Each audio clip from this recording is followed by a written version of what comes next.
really that big of an issue, and we got the treasure out. And also, I guess Sinclair didn't die. So, win, win, win. All right, all right. In terms of stuff that wasn't included on the list, people were almost hit by a spinning adamantine propeller blade, and Yeah, a that we had big, that argument scary over the whole cube documentary attempted to digest people, but the party managed to avoid being digested.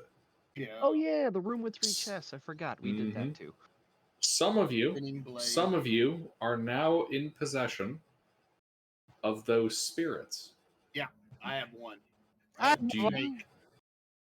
Do you remember what your spirits do?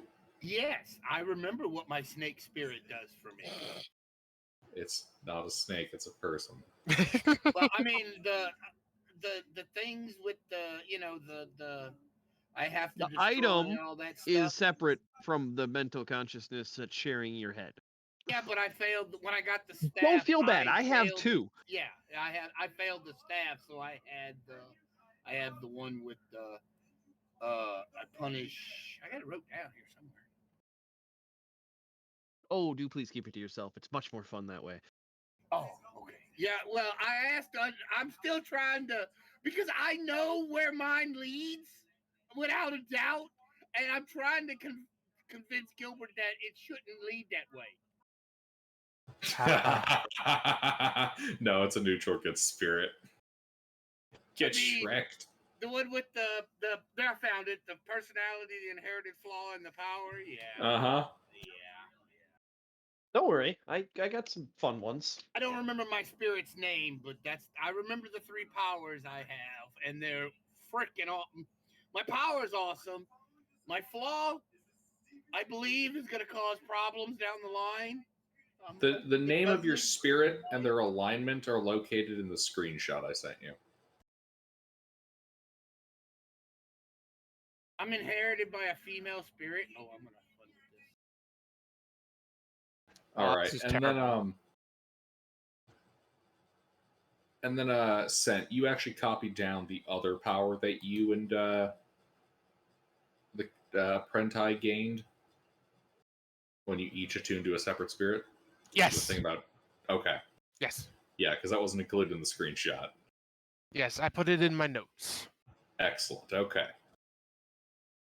I figured I should just kind of start the session with some of that reviewing there to make sure everyone remembers and, is on the same page. Okay.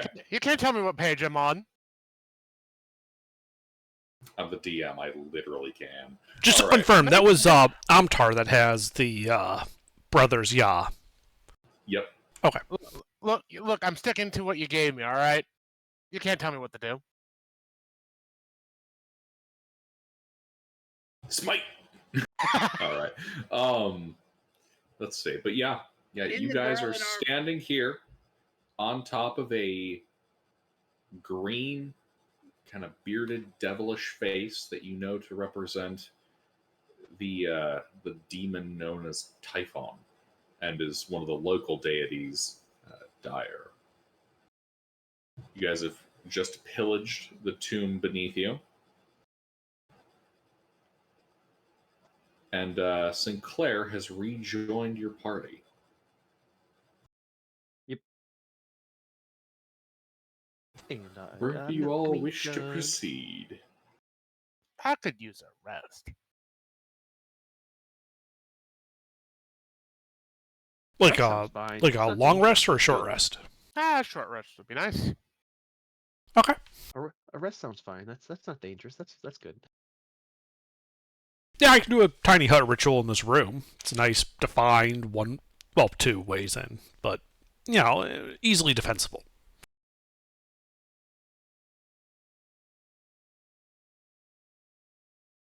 Which room are we in?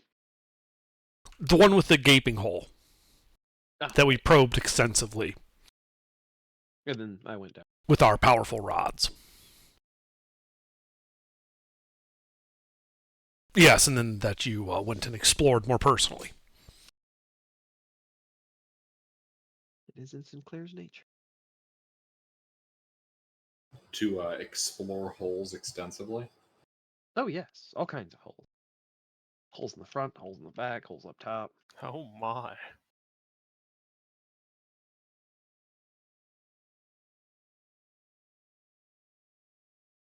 So yeah, I'll throw up a tiny hut, and we'll sit around for an hour. Right in the room with the carving on the floor? Yeah. Tiny hut has a floor, so it's not like anything can come up through it. Uh-huh. Well, an hour passes. Oh, hold on.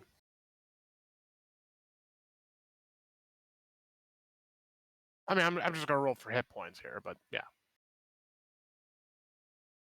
Yep, the hour goes by and nothing horrific has happened to the party.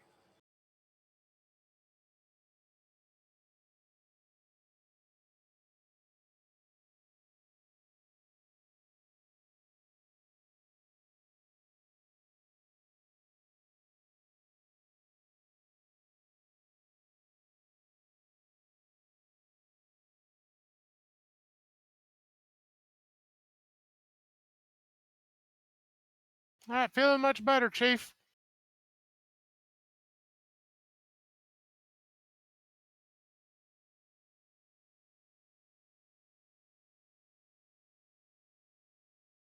Didn't I give you a bunch of HP right at the end? No.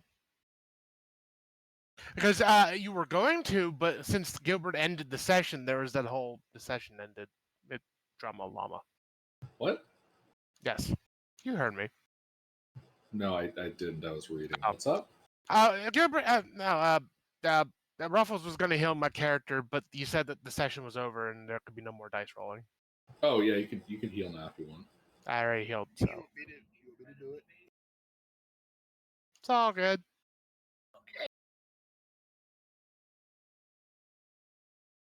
Yeah, if it doesn't happen in the recording, it didn't happen, unless I'm the DM and I say it did. Okay, well, Which I may. I got the roll right here. If you want to save yourself some hit dice. I mean, not like we take that many short rests. It's all good. Yeah, but And the usually by the dice long have rest, I been still have spell rolled. slots left over, so that's why I was like, It's I'll fine. just throw 2 first level cure wounds on you. Wait, hold on a second. Do you have a flat con mod? No. Then I believe you're missing several hit points. And whatever. I'm at full health. It's all good. Shh.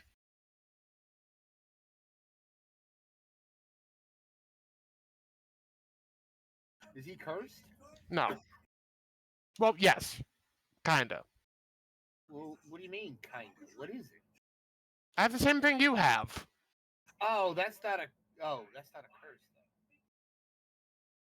I mean, it all depends on how you look at it. You're being Well, yeah. cohabitated by a spirit. Yeah, I might have to learn her name. Or I mean, I might start talking to her, doing seances and shit. Well, you gotta do a seance, talk to the voice in your head. Yeah, but I'm gonna get exaggerated. Should get her chocolates. They like chocolates. Shift Who- control to her. Who doesn't like chocolate? I'm gonna Weird shift people. control of my body to her, so she's gonna walk around. Okay, and you become an NPC permanently. All right, roll a new character. You know, we're like,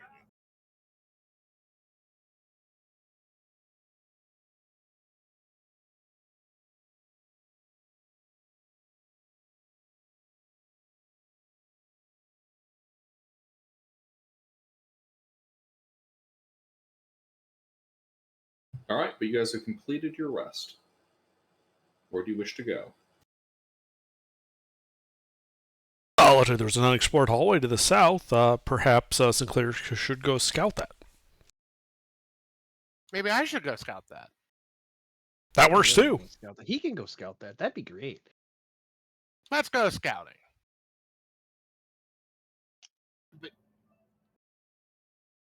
okay. Scouting's dangerous.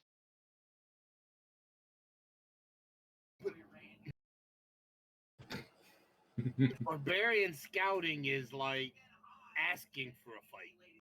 Well, it's like reconnaissance with hand grenades. Yeah, I guess so, yeah. Like, we're just gonna put the barbarian in front and then just follow him around the corner after we like listen for a moment to make sure nothing immediately sounds like he's dying. All right. So yeah, you can hear guttural moaning coming from this door as you approach, and you can see 3 oval holes are carved into a 9-foot wide, 9-foot high stone door. I think we were going to the other one, the one closer to the hole in the floor. You said south, right? So we're in that most northern room. So we were going to the next hallway to the south of us. Oh, my apologies. When you said to the south, I figured the southern corridor, not the... No, the eastern one. I gotcha. Yeah, your choice seemed a little weird to me, but yeah, I was about to contest it. All right. Yeah, so you see a corridor extending eastward, eastbound, easterly. Why couldn't it be westerly? Because shut up. And as you begin walking down it, you can see a 4-way intersection where the corridor to the north and corridor to the south curve upward and out of sight. Do they curve the same direction? No. Alright. Oh, yes. Oh. Yeah, no, sorry. We're like, do they curve the same direction? I'm thinking, no. One curves north, the other curves south. What the fuck is up with you? Yeah, no. They both, yeah.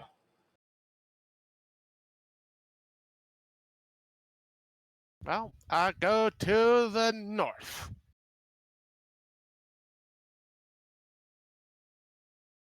All right.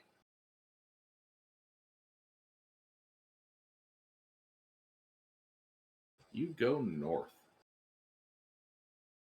You walk about 10 feet, and you can see here, as you're walking, the curve gets steeper and steeper until you're effectively walking on the wall, and you can see the corpse of what looks to be a half elf, sprawled on the ground, gripping a staff, or rather, on the wall. They're right at your feet, but well, the hallway's curved in a rather unusual manner. Okay. So I get close to the staff, Mm-hmm. and then I call for Intervin to come take a closer look at the staff. I do a detect magic ritual.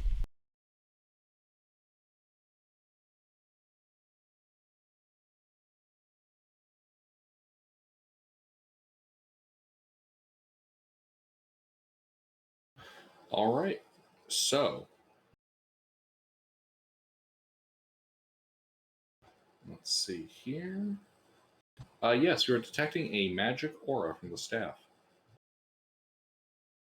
Any particular school?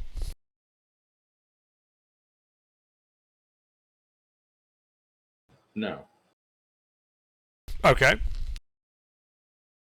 Well, staff's magic, so I'm going to do an identify ritual on it.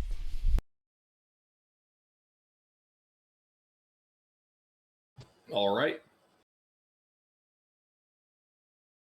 It is a staff of striking. Neat. Why I do we mean, need to go all- bowling? Yeah, I mean, all staffs are for striking people over the head.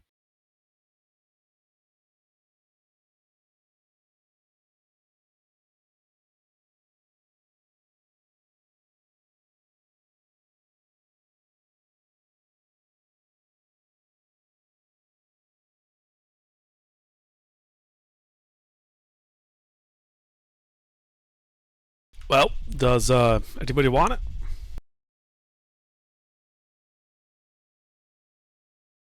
Actually, don't think I have melee. I do not have melee. I will take it. You were cutting in and out. Oh, sorry, I was mumbling. I don't have a magical melee weapon, so I'll take it. There you go.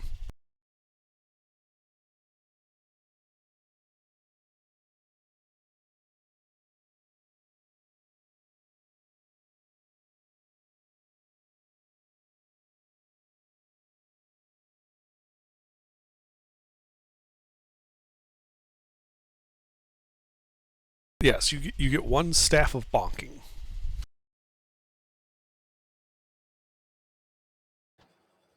And then I forget. Did you say that you were also checking his body?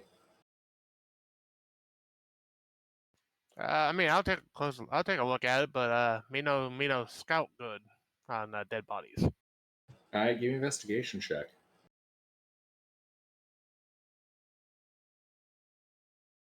Sure you don't want me to poke at the body? No, I'm poking at the body. All right. Whenever, there, yeah, it's a body.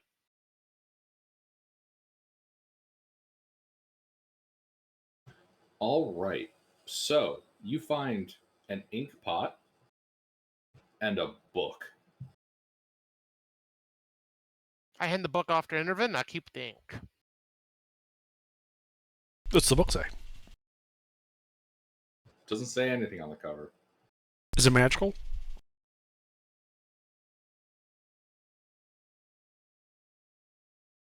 I suppose it would be, yeah. Well, then I'll do an identify ritual on the book.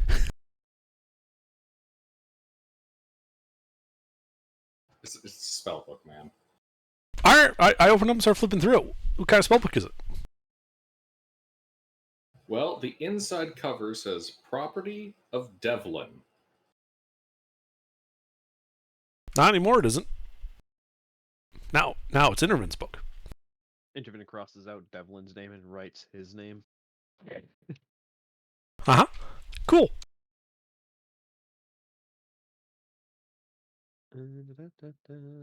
I suspect there's all maybe that, like don't you?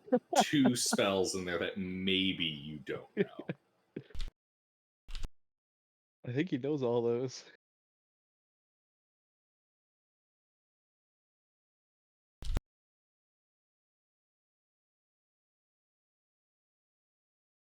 Maybe alarm. No, I have alarm. Yeah, then you know all of them, I think. I don't think I have Cloud of Daggers. Oh, yeah. Or I Flaming skipped over Sphere. that. You really don't have Flaming Sphere? Nah. I mean, I like it because it's a good zone of control for a doorway. Here, walk through this, bitch.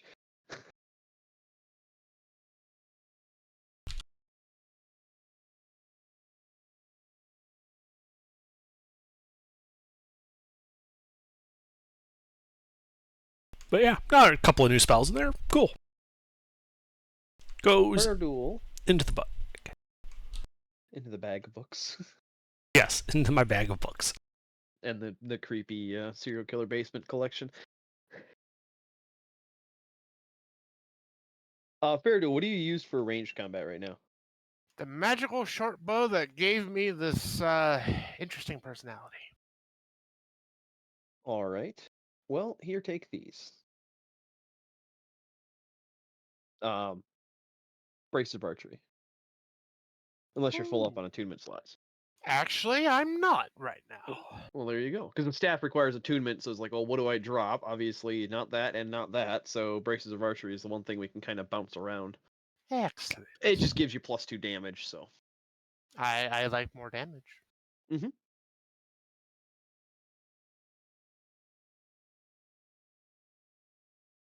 But yeah, next time we go down, we can attune to those.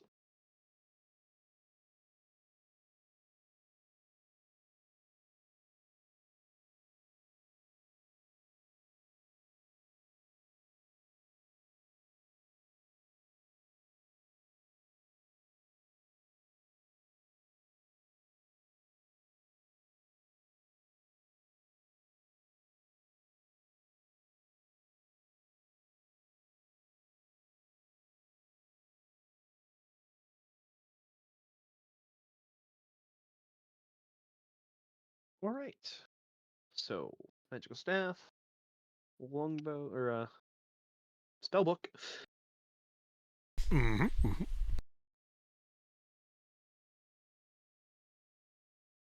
Was there anything else on the guy? Nope. All right, let's go. All right.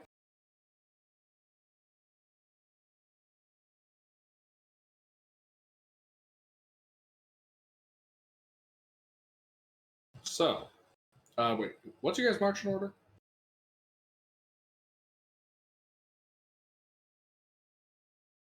We haven't established one. I mean, we have Faradol out in front. Yes. Yeah, actually, yeah. Do me a favor. Let's establish that marching order.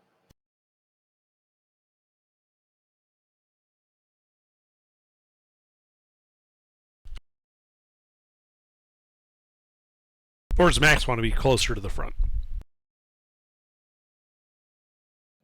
Somewhere in the middle is fine for me.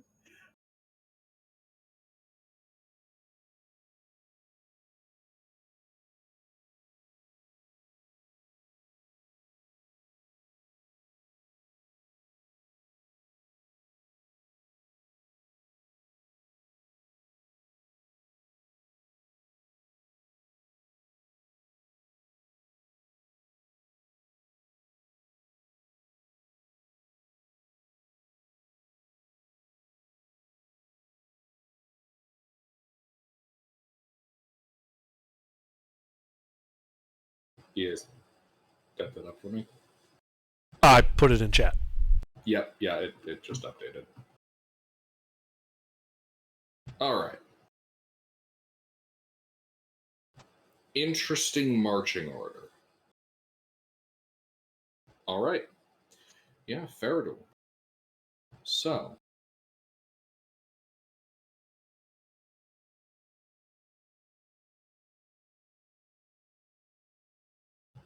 here we are.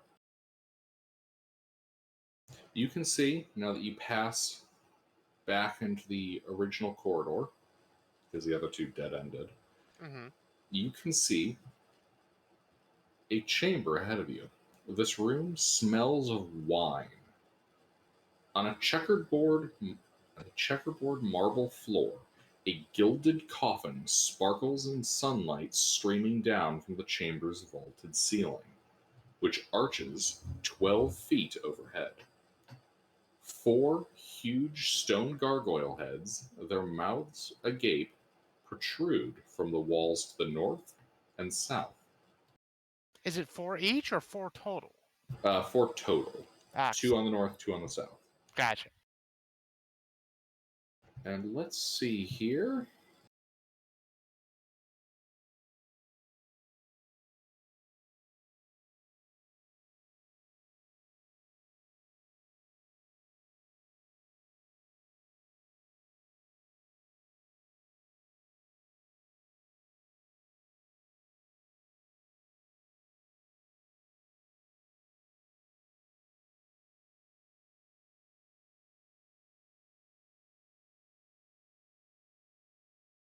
All right, yeah, no, that's it.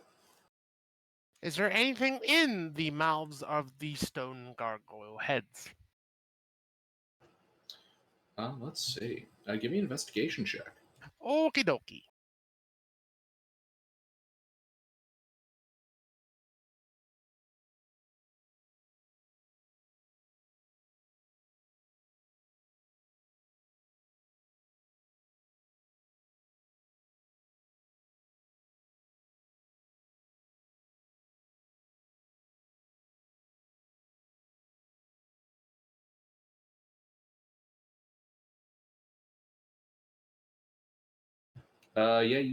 Yeah, like what? Are you sticking your head in the gargoyle's mouth? No, I'm just looking in. All right, yeah, you look in. It looks empty. All right, nothing there. Shiny golden, no, coffin in the middle. Yeah, while you were looking at the gargoyles, I was checking out the coffin for traps. Gotcha. All right, all right. So you guys have all. I presume you've all funneled in. Yeah. Sinclair's kind of hanging by the door still, All right, you're hanging by the door. nervously looking around the room. Indeed. Let's see. Investigation check, Intervin. Never mind. I see you've done it already. All right. Indeed. You investigate it. So you detect no signs of traps either on or around this tomb. Or coffin, I should say. Okay. Were you running Detect Magic? No, that was the next thing I was going to do. So now I do a detect magic ritual.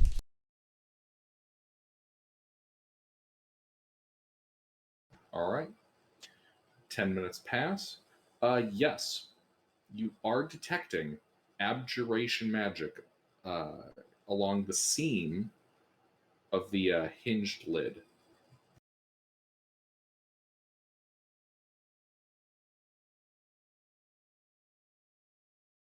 Can I poke it and do an identify ritual on it?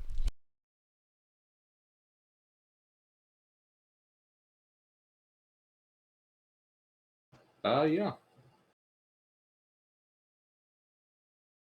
Sovereign glue. What's the coffin made out of? Wood.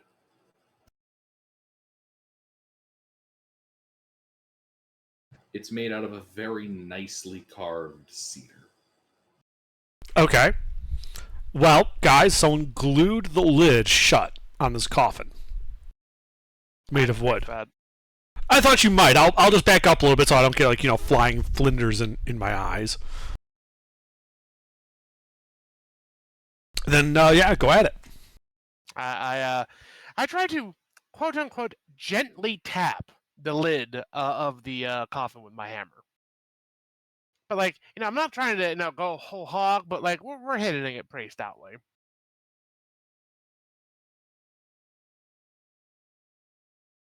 What do you want me to roll All that there? right. Yeah, roll damage. Roll on damage. Ooh, Well, make an attack roll first, I should say, then roll damage. right. If you hit. Making dynamite with a blender. We put the nitroglycerin in the blender.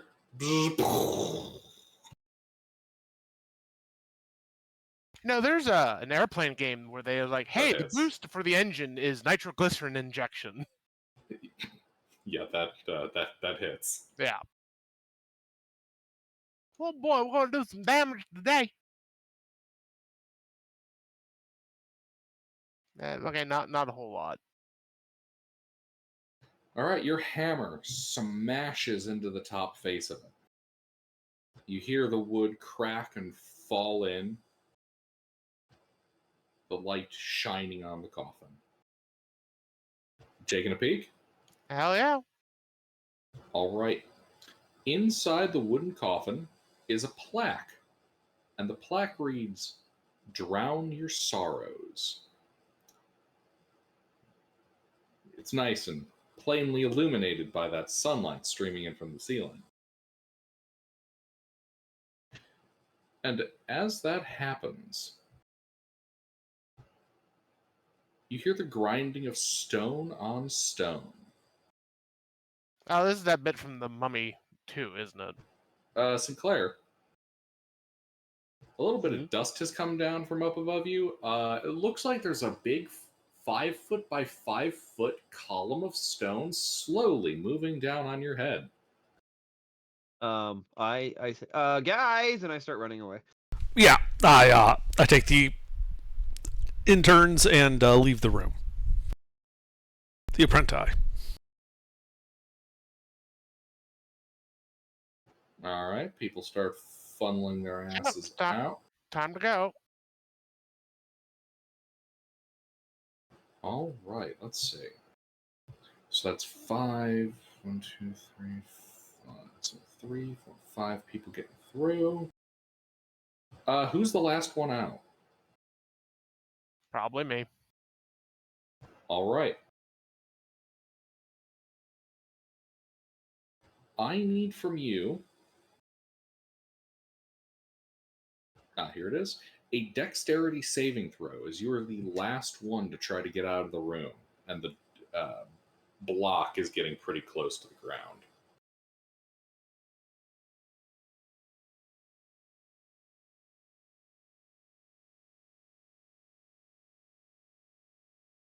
Is it looking like it's in danger of crushing him? Yes. I use the immobile rod and just use it to hold the block up. Click. Okay, I guess that works too. Faradul, you had already dodged, rolled out as he locks into place. But hey, at least you're not going to lose another toe. Yeah. Got your hat? I don't have a hat. I need to fix that. All right. Once everyone's out, I click the rod and pull it away to let the block continue.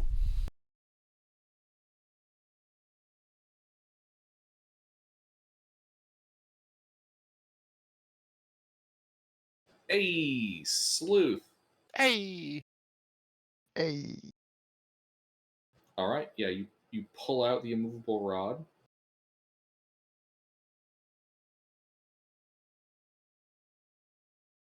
Your hand not being crushed as the block seals the passageway.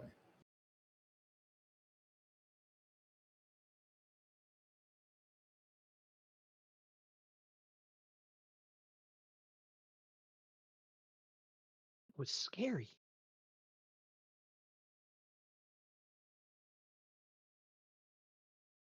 Yeah, it was obviously a trap. Anyway, next room. I believe there was that one to the south that we were originally going to have described to us before we stopped Gilbert. Indeed. Yes. You hear guttural moaning coming from that door. 3 oval holes are carved into a 9-foot wide, 9-foot high stone door at human head height. What is it with this level and probing dark holes? Also, somebody gives Sleuth the XP.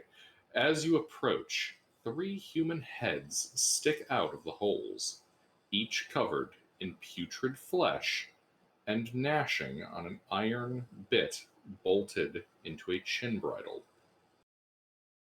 Covered like a mask, or covered like that's their face? Like their face is putrid flesh. These look like Zambonis. Yeah, I'm tempted to smack him, but It's a servitor door. Ew.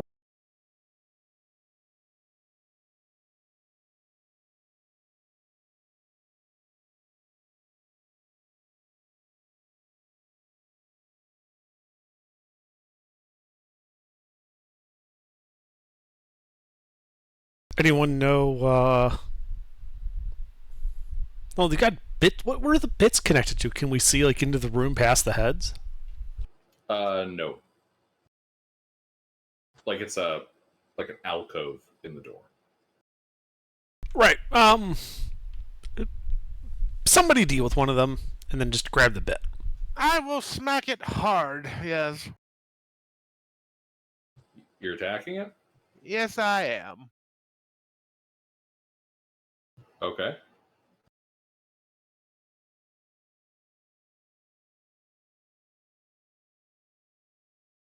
I take it that hits.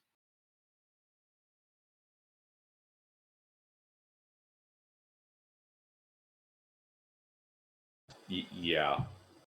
Yeah, you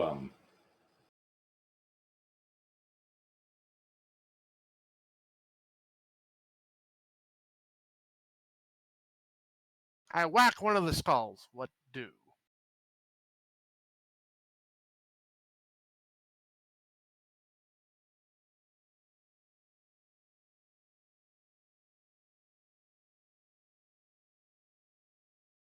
all right. Yeah, you hit the skull. There's a meaty crack of bone, and the zombie head at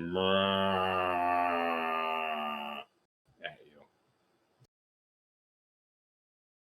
That's a pretty sturdy head.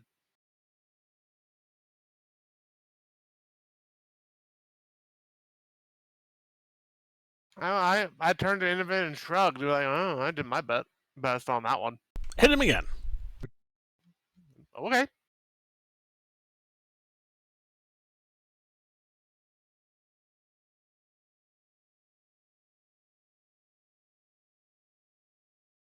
Okay, roll damage.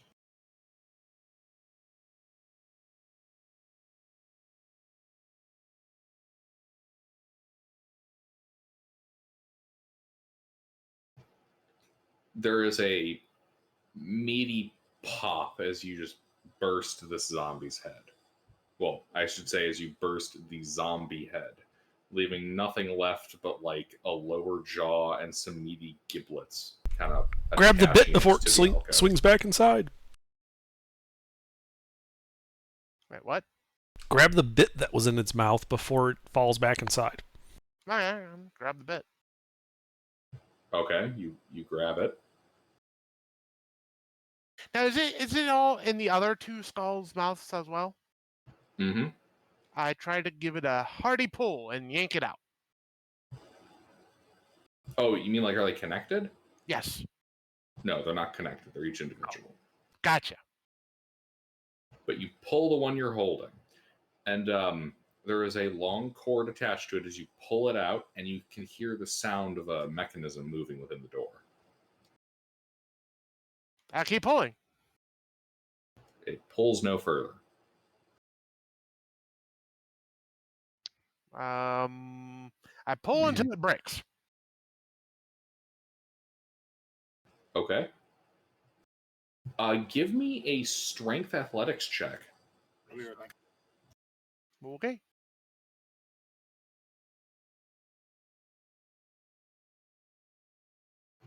All right, you pull and pull and pull, and the handle you're holding gets sweaty and slips from your hand. I need a dexterity saving throw from you.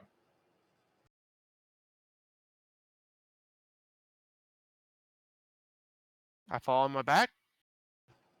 You fall over the ledge.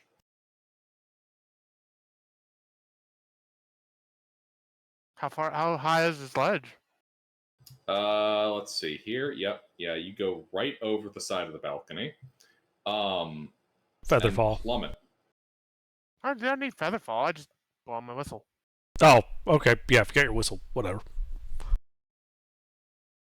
Well, I don't believe the whistle's reaction to you, so you are falling. Yeah, well, I mean, again, how high? You look. Let's see. 75 feet. That's more than 60, so he has a full round to get the whistle out. Yeah. That's fine. That's if Intervin is doing Featherfall. Intervin, are you actually doing the Featherfall? Yes. Okay. Oh. It's not that expensive of a spell. It's a first level spell. I was checking about. Because otherwise you hit the ground before you can use your whistle.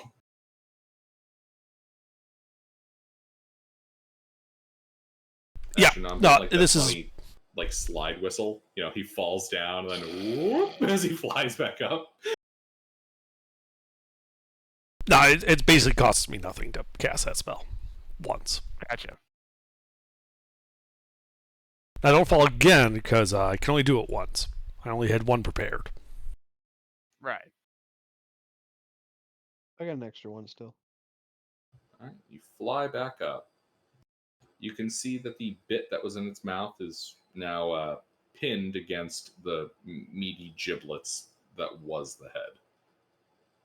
All right, well, while he's flying up, can I just take a look through the hole and see what's on the other side? Mm-hmm. Yep. It's a dark tube. It appears to be connected to some kind of internal mechanisms of the door. You don't have given the small size of the aperture, you can't really see much.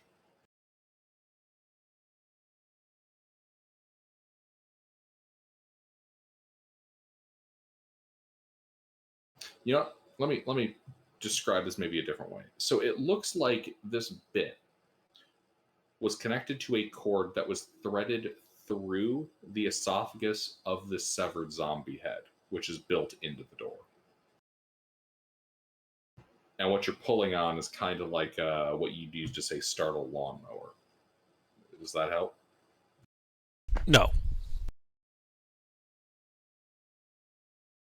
Maybe if we do that with all the other zombies at the same time, the door might open. Sure, we can try to death start the door. We kill the zombies. All right, yeah, you beat the zombie heads to death. They die. All right, we hand all 3 bits to Faradul and tell him to try to, pull start the door. I shall lawnmower the door. All right, give me a strength athletics check as you're trying to do this all on your own. I need to get a better grip on these. Hold on, it's a little weird. Yeah. The two ones at the sides slip out of your hands. Nope. Hold on. Hands are still kind of wet. Yeah, they got all that blood and viscera on them. Yeah. Hold on. Anybody got some chalk? Nope. Sinclair's got chalk. Crumble up some of that chalk on the hands, and they'll get a nice, dry. Already crumpled up in a bag. Yeah. Oh, okay, that works. Um, There we go. just because I have it, and you're probably going to need it if things start getting weird, I'm going to cast Protection from Evil and Good on them. Oh, okay.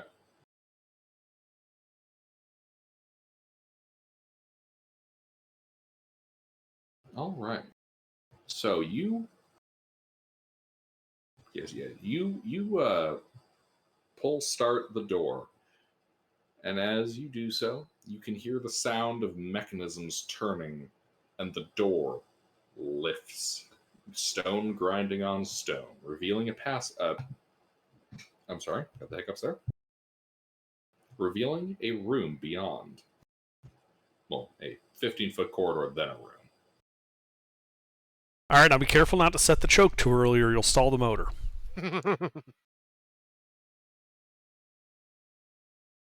Man, I used to have a lawnmower that worked like that. Sturdy thing. It took like 30 years before it died. Eventually the transmission gave out. Did you know washing machines and drying machines used to have a transmission? Yep. Mm-hmm. Usually use pulleys, though, for it. Yeah, they were fucking sturdy. All right. You can see inside of this chamber 6 glass cauldrons brimming with bones lining the walls of this tomb, at the center of which stands an ancient chariot bearing a bronze sarcophagus with treasure strewn atop it. Paintings on the chariot's body show a tall bird with a long, sharp beak. On the south wall, a bronze statue bears the embossed images of a warrior carrying a spear, below which is an inscription that reads, "Bow before no one." 4 bronze statues stand on pedestals to either side of the shield. They depict similarly dressed warriors, one holding a sword, 2 with spears, and the 4th one is missing its face.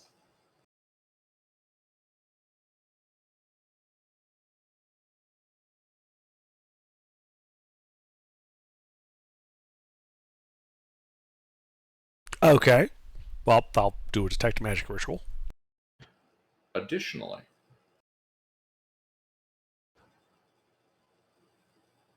as you guys kind of are now in the room, like presumably the walkway,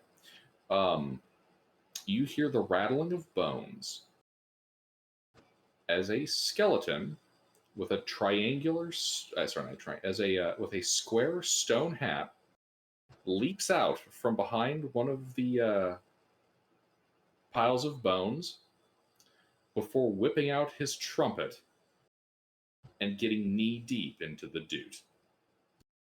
Awesome! We invite him to join our traveling skeletal troupe. Give me a persuasion check. Okay. I introduce him to the rest of the band. I continue being bad at persuasion. You succeed in being actually good enough. Holy shit, Intervin passed a test. Although clearly the skeleton prefers Sinclair. Yeah, that's fair. I'm not a necromancer after all. Well, I made them all in personalized business cards. That's the trick. The party is now knee-deep in the doot. You have collected the next member of the Bones Malone band. Yes. Now we have Piano Man mixed with E1N1. On the trumpet.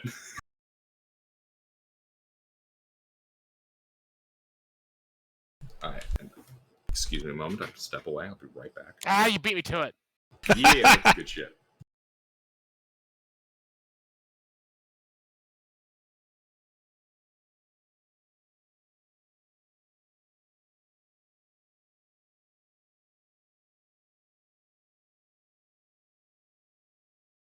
Fucking last man and the last animation.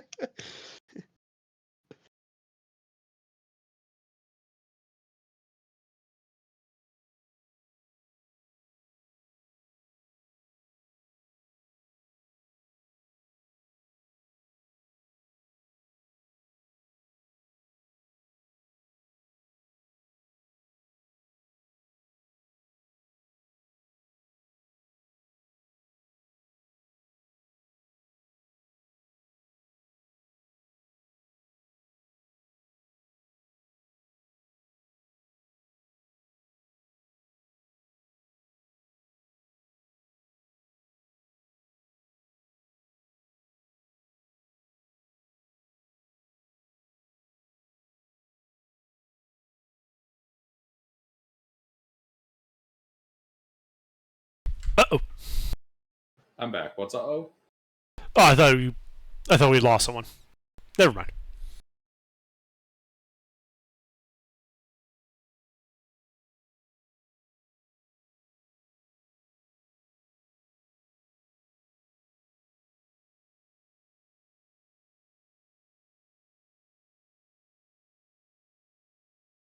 Okay, I gotta stop jamming out to that. Alright. Indeed, you have collected another member of the band. I believe you said you're casting Detect Magic as a ritual? Yes. Alright, so are you standing in the door frame, in the room, or in the hall? I'm doing the ritual in the hall so that I can scan as I walk into the room. Okay. Yeah, so as the ritual completes, your detection range is just ahead of the wooden beam that would extend out from the chariot to attach to 2 horses. So it's not in range just yet. Okay. Well, if I don't detect anything, I just keep walking in. All right.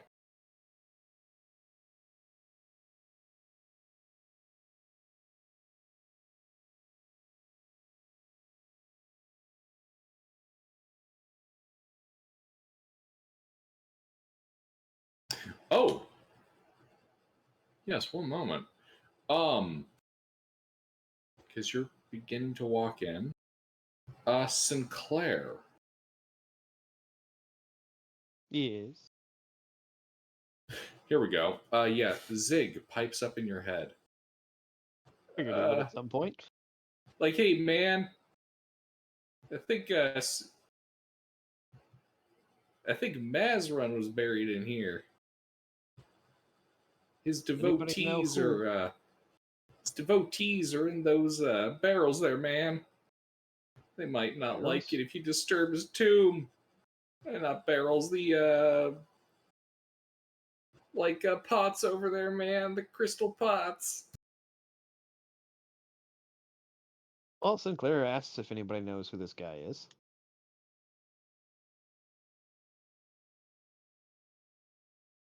Have you ever heard of him before? Mazrun? Yeah. Yeah, give me a history check.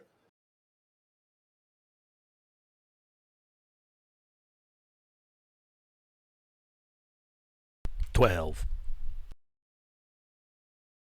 Yeah. Mazrun of Sargosh. One of the principal members of the Ergonauts up until his untimely demise. He was a accomplished charioteer and champion of the city of Sargosh, and had a small retinue other warriors who traveled with him and the Ergonauts.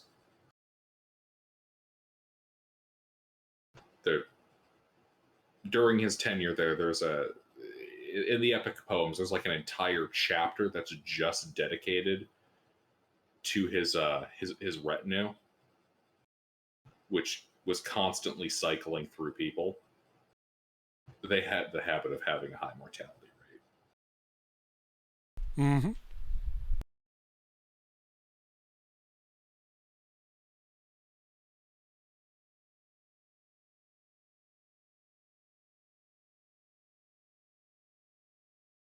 Yeah, so I relay all that to the party.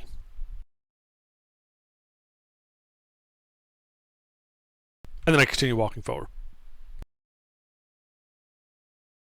All right. You continue to walk forward.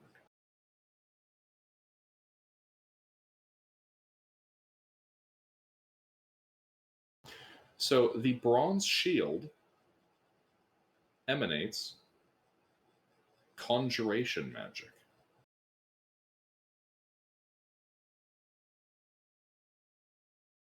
Additionally, there is a nondescript type of magic inside of the chest.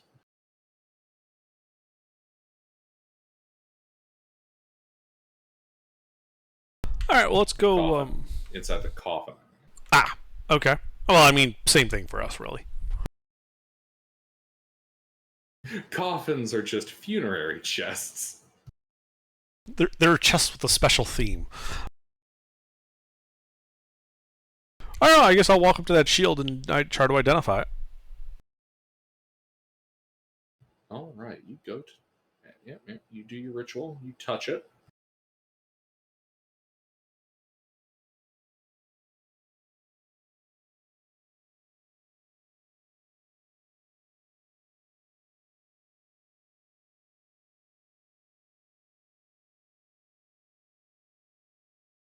All right. So...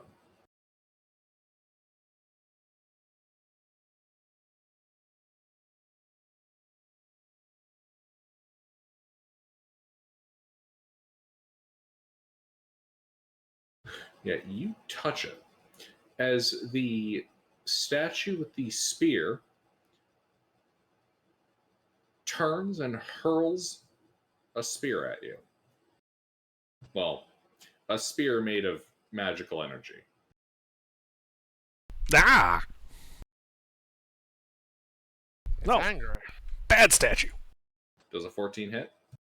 No, I will use shield.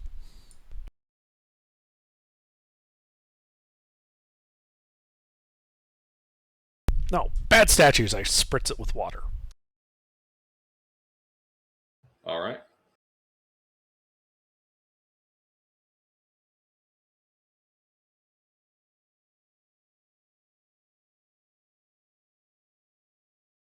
Does a 21 hit the statue?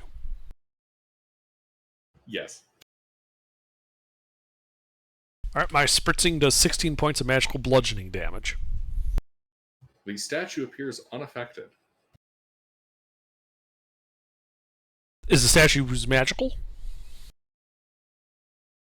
Oh, fuck yeah, it would be in range. Yeah, it's radiating the ambient magic of the dungeon. What happened? What?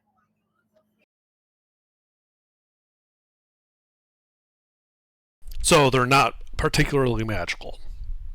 The statues are not particularly magical, but they do have ambient dungeon magic. So where the fuck did the bolt of magical energy come from? The statue. That isn't magical.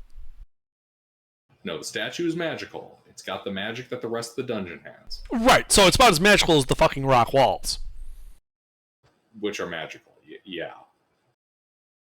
So again, where did the bolt of lightning come from? From the statue.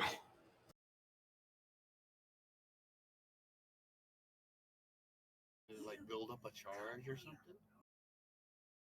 How is the shield attached to the wall?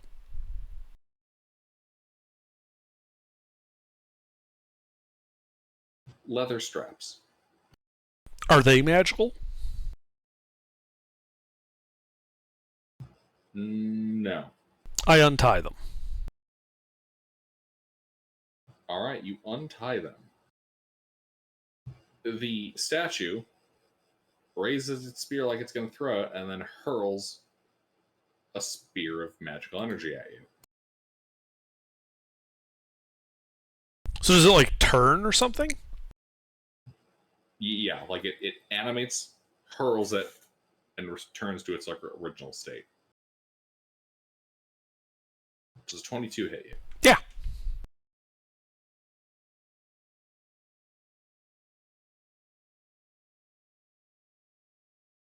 $20 points of force damage. Okay.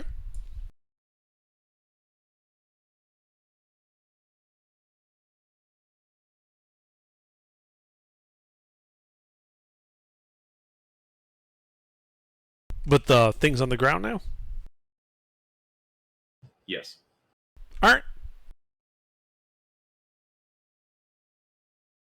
I walk over towards the entrance and ask Claire if he can go grab the shield by the straps and just drag it out of the room. Away from the statues. Or not Sinclair, sorry, Faradol. Oh, sure, yeah. Sounds dangerous. Yeah, and I'm going to go outside and wait for it. Because that hurt.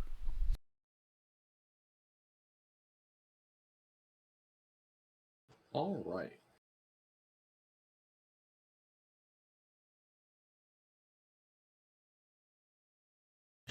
So, Sinclair, you're grabbing it and taking it with you?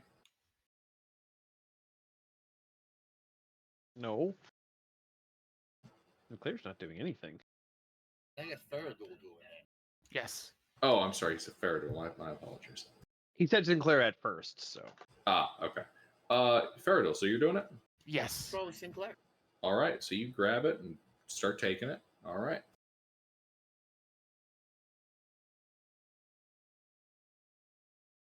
Does a 13 hit you? No. All right. You get further down the room. It fires again.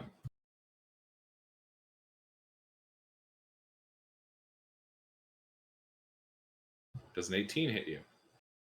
Yes.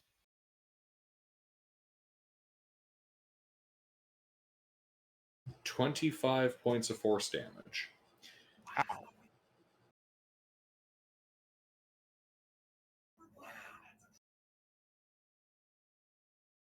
And you make it out of the room. As you make it out of the room with the shield disappears from your hands and reappears on the wall. Once again suspended by leather straps. What the fuck? Oh, that's annoying.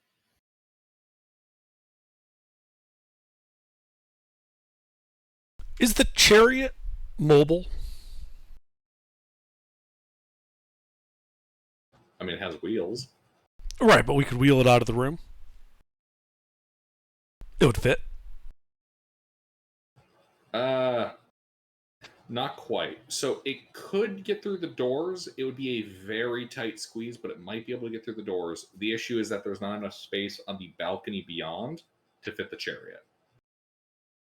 Like, its wheels would be touching the railing and still sticking through the door frame.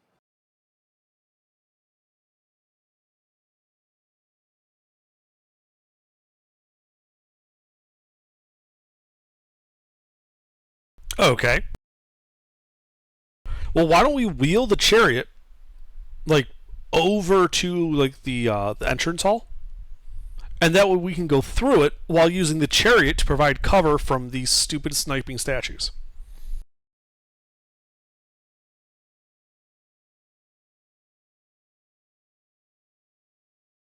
Tie some ropes under the hitch and just pull it out. Yeah. Or just have Faradol walk up and just grab them and just wheel it over to the entrance.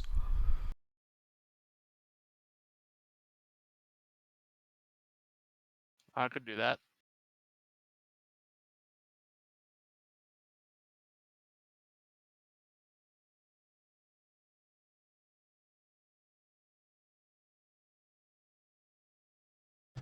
All right, so make sure I understand this correctly. You lot are hanging out outside the room, sending Faradul back into the room to grab the chariot and pull it to the front doors. Right. Okay. Because you said there's like a tunnel from the door before the room actually opens up. Yep, 15 feet. Yeah, so like bring it over to the entrance of the room from the tunnel. Hey, before he goes in there and pulls it, hang on, I got something. I want to go over and I want to touch Faradul.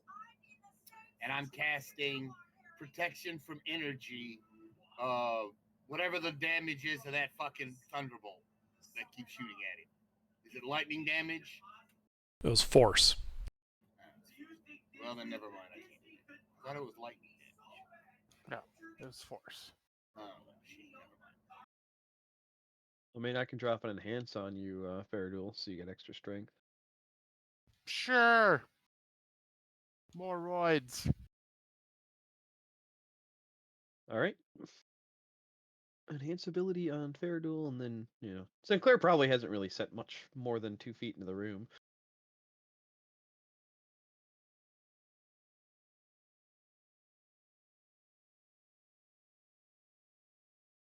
Should I roll a strength check there, Gilbert?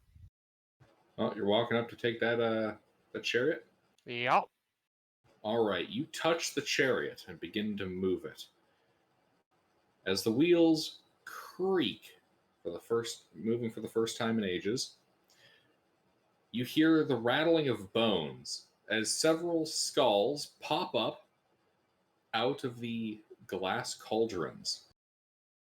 Hey, that asshole's trying to steal our lord! Kick his ass! And a horde of skeletons begins pouring out of the out of the bone jars. Roll an ish. Rolling an ish.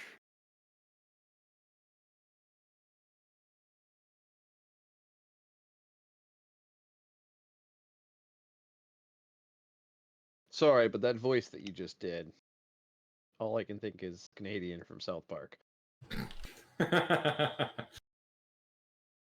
Get 'em, boys! Hey, down the boss, see? I got a bone to pick with you. Really? Oh, I like that. We got a bone to pick with you!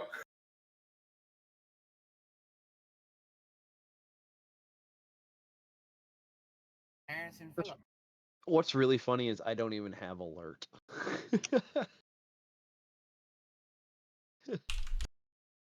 I don't think I mean, we need alert. I have a +8 naturally. Yeah, give me 1 second. I don't think we're surprised because they started talking.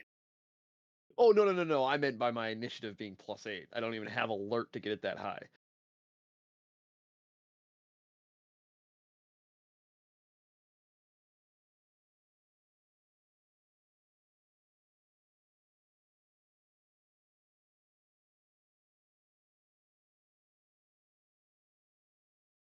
Like when he stabs him in the back, and he pulls the sword out of him, and he goes backstabber, and he stabs Okay, the guy there we go. him in the back.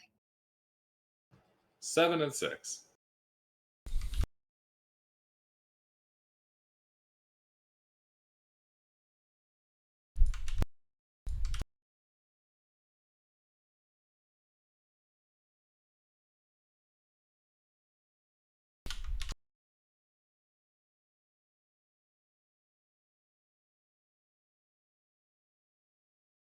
All right, Faradul.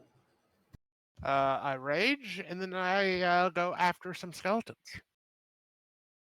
Well, you see the picture. Wait. Which He's waiting for them to take their turn. what? What? He said he goes after some skeletons. Sorry. All right. Oh. All right. So are you going like off to the sides of diagonal? No, right up the middle. Look at the map. Yeah. There are no guys up the middle, unless you're running to the side. Okay. You are the middle. Oh, okay. You're Well, surrounded. that just makes things easier. I can attack in any direction. Haha. Or by up the middle, do you mean you're claiming the center of the room by standing on top of the sarcophagus on the chariot? Okay, well, that would be extremely bad at. Oh, No, I like to be more proactive. So what I'll do is, since I'm trying to grab it from front, what I'll do is I'll hop on top of the coffin, bellow a war cry, then go off to my right, the map's left, and attack those skeletons. Okay. Yeah, you're able to do so. Mighty war cry resounds in the deep. Yes. You hit the skeletons.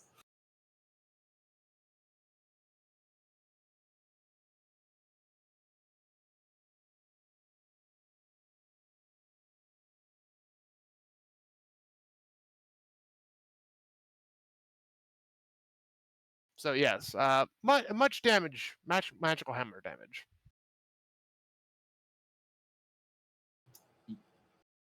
Yeah. That horde of skeletons has actually been obliterated. It's bones just ragdolling around the room.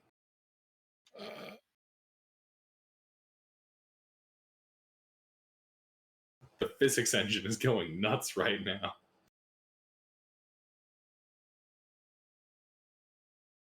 Anything else? No, I'm quite happy with that one. Sinclair, you hear the sound of smashing bones, and you just see a comedic amount of them flying past your vision from beyond the corner.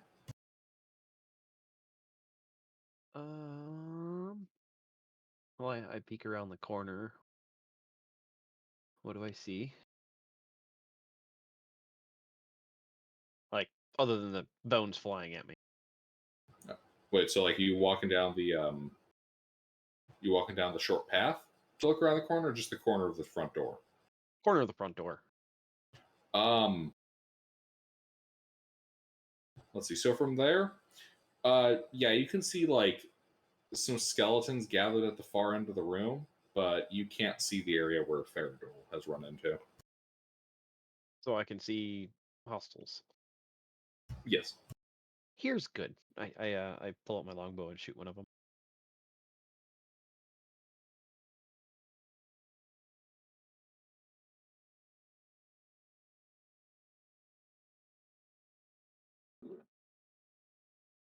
Do I have to move to get to this position? No. Unless you count like rotating as moving. I wouldn't. No. I'm assuming that hits. Yes, that hits a skeleton.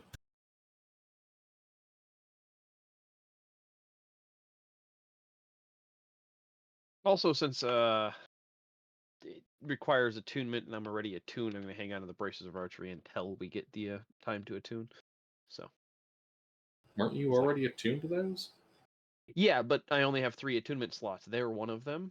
And so if I want to grab the Staff of Striking, that also requires an attunement slot. So I gave the braces of archery to Faradul, but I was like, oh yeah, I should probably hang on to those until we actually sit down and do attunement. Gotcha. Okay. Yeah, that hits. Yeah, that does damage. Your arrow flies forward, hitting a skeleton, popping out one of his vertebrae, and the rest of him just collapses. The arrow does not appear particularly effective against the horde itself. Anything else? Nope. Intervene. I'll look in. What do I see? Let's see. You can see pretty much what Sinclair can see. You can see kind of a horde of skeletons accumulating at the far end of the room, but you can't see where Faradul is. But he's not over by that horde? No, you're seeing like the far horde. He seems to have gone to one of the closer hordes. How many of them can I fit in a 20-foot radius sphere?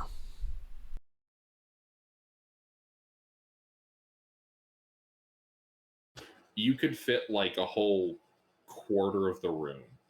Okay. In that blast. Great. I do so. casting Fireball and substituting bludgeoning damage for it. All right. At the 4th level. All right. Are you firing? At that back part with all the skeletons. Okay. This is like that horde I'm seeing. Yeah. Okay. So you're all right. Do you have a preference for the right side or the left side? I don't. Okay.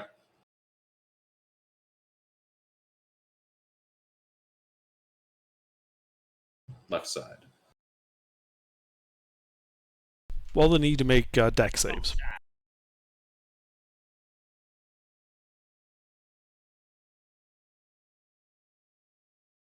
That's a failure.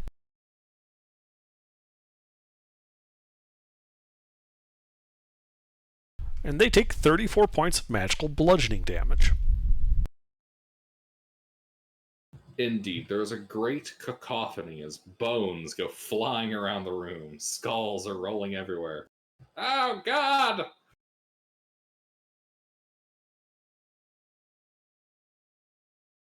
You also hear the shattering of glass. And you can see a wisp of phantasmal energy kind of head from that corner to the coffin itself. Kind of wisping inside of it. Okay. That's it for me. All right. Max. How big is the room? The room is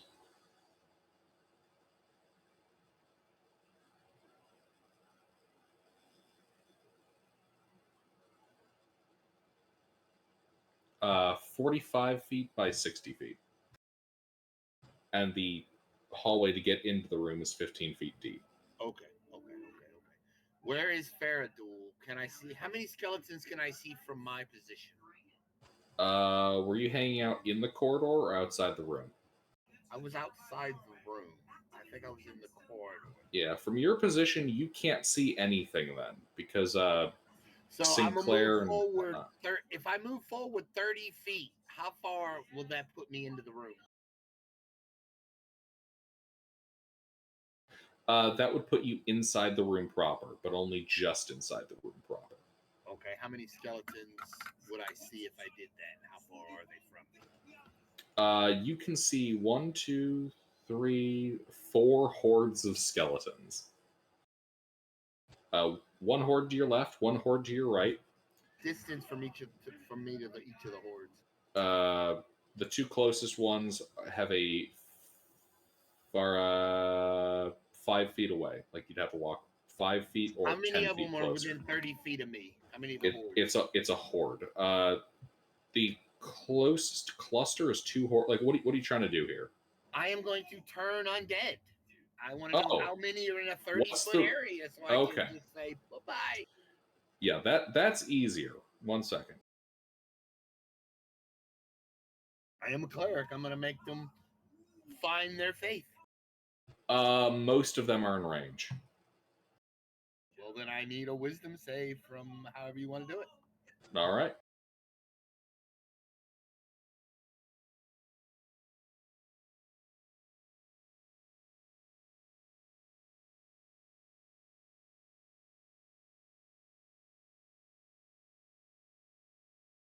That was a typo.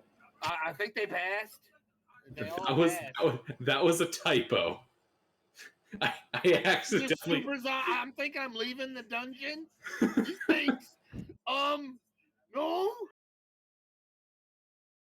Yeah, I use 120 sided die. Whoops. 1 moment. There we go. 13, 13, 3. Fail. All of them. So, another question. What CR are those monsters? Read to me what your thing does. Anything above CR 1/2 is vaporized. Any undead that fails, that's below CR 1/2 or lower, is vaporized. Turns to dust. If it's not below that, they're all just turned and they run away from me. All right. You pull out your holy symbol and turn undead. every skeleton within range turns, points at you, and goes, "Ah!" and then explodes. Savages. You have wiped out almost the entire room.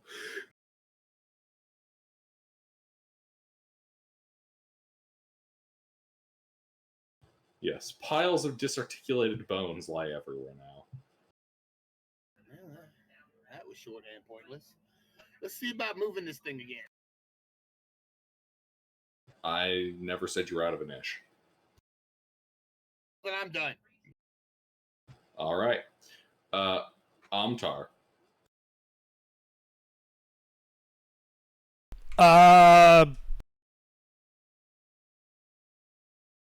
Can he see any of the glass jars? Not from his position. If he moves up a bit?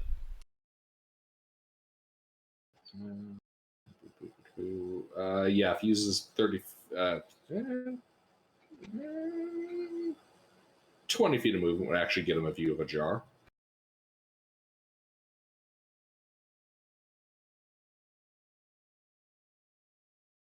Okay. And these jars are only spaced, like, what, 10 feet apart? Yes. On average, yeah. So if he put a 10-foot radius shatter between, the one he can see and the one he can't, would it hit both of them? It would clip him, yeah. Yeah, he does that in cast shatter. All right, roll damage.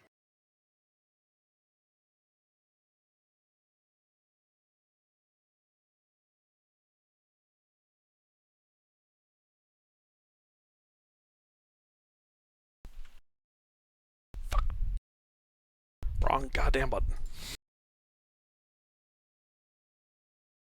Alright. 14 points of thunder damage. You hear the shattering of glass and see two more wisps of light move into the sarcophagus. Yeah, then he runs away. So whatever this thing laughing the entire time. This thing's gonna pop out. So. All right. Nillis? So how much is left? It sounds like a horde of skeletons and a couple of glass jugs, jars, vases, cauldrons. And the horde of skeletons is map north from us? Map south. Map south. Are we on the south side or the north side? North. Alright. So it looks like that doorway across the room between us and these skeletons, question mark, is like 10 feet wide. Okay. So you're on the north side of the map. You guys are outside of the doors, off the map for the most part. Faradul is off to the left of the map. The shield is on the south of the map. The horde of skeletons sounds like it's to the north end of this room. Oh, okay. Faradul's our only melee person, right? The only melee person that's here. Alright. He's a big guy. I'll cast Moonbeam at the end of the hallway so that the 5-foot wide Moonbeam cuts off as much of that little choke point as it can.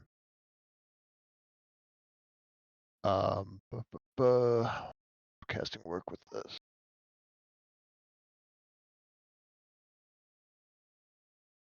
Too long for that.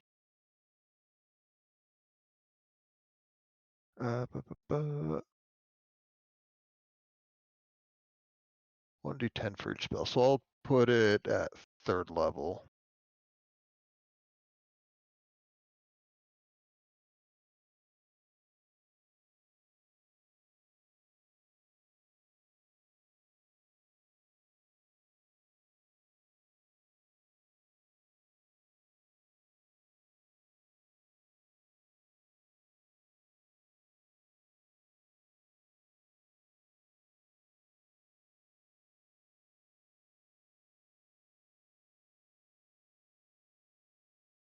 Am I able to do that, Gilbert?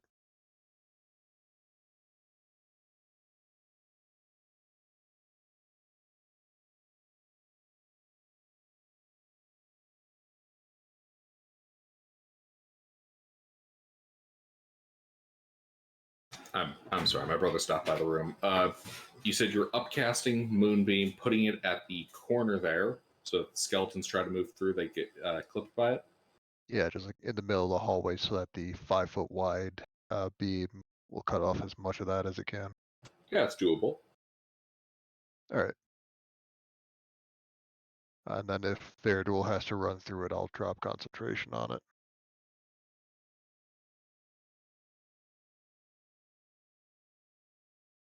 And then that is casting a spell for my action, and I don't think I have much to do with this action. I do not. That's my turn.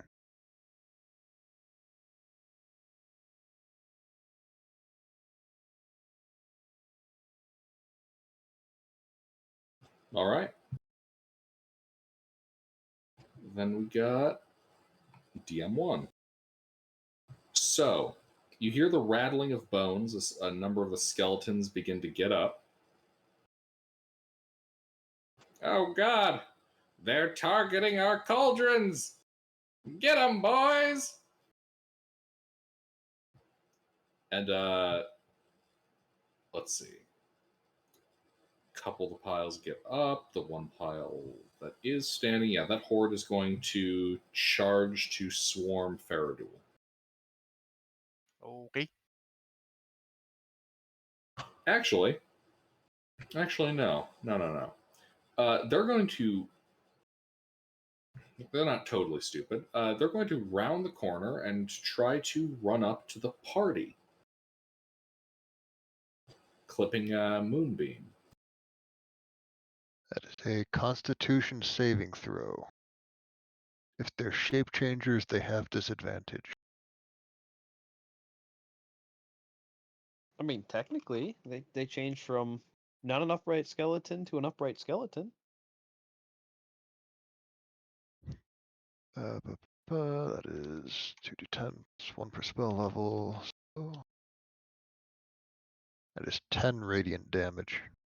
All right, a couple of skeletons disassemble as they run up, running full tilt to the doors, staggering over each other, bumping in general, getting in each other's way. They're then going to try to use the clubs they have and club some people.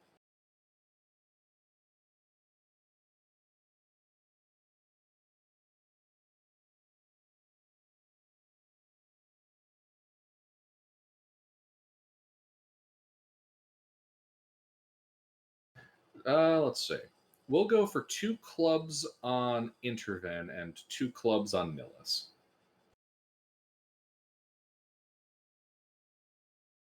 22 and a 14 on Interven and a 21 and a 20 on Nillis. Only the 22. I'll shield the other. Both hit. All right. That's 4 bludgeoning damage to you, Interven, as one of them whacks you with their femur.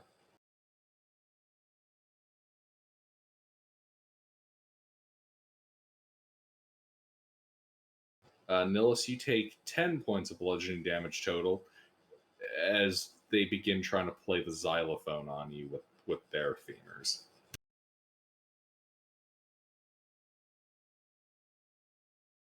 Moonbeam stays up.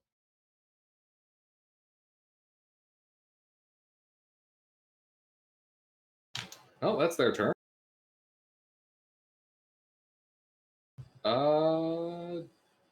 DM2 was wiped out. Isha. So these skeletons that ran out into the party, can she fit them in a 10-foot radius without hitting allies? Yep. She does so. Con save or shatter. It's like shooting fish in a barrel.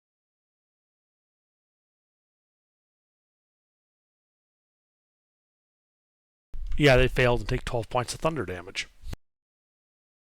Just trying to get the big one to come out. Blow apart a few more skeletons. They disassemble all around the room. That's it.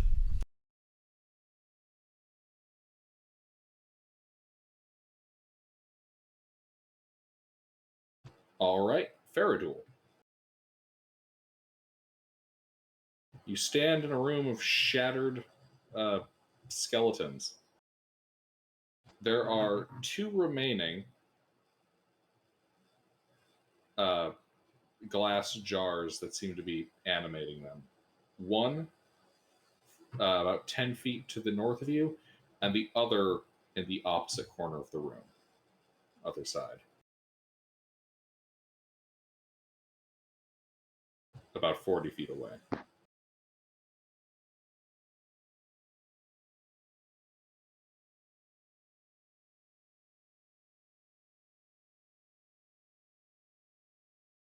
Faradul, Yes, sir. did you hear what I said? No. I said you are standing in a room Yes. full of shattered skeletons. There's Alright, the that's horde good. by the door, beating on the party, and then there's the glass cauldron that animates them, 10 feet away from you to the north, and then another one 40 feet away from you on the opposite side of the room. Alright. So, what I'll do is, I'll move towards the closer one. And I'll whack it once. Okay. Does that hit? Yes. Excellent. So I'll do damage. For 17 magical hammer damage. As you smash it, Excellent. a And then, wisp of energy moving from it into the sarcophagus. and then I'll use my ranged ability to throw my hammer at the other one. Okay. Just make sure. Do.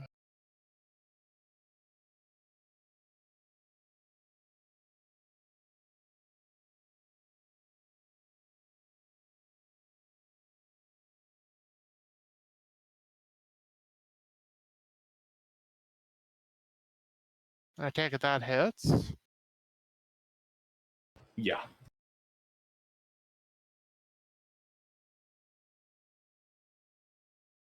All right, so then I'll do damage.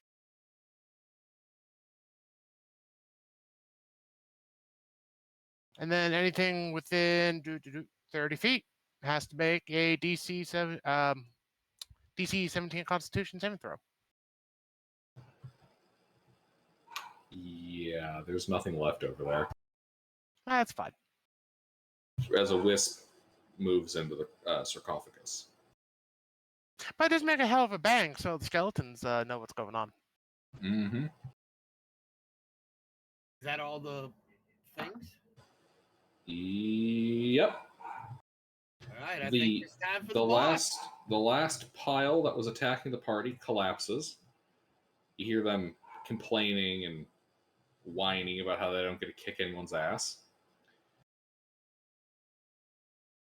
As the coffin, the lid pops open. One moment. Pop goes the weasel.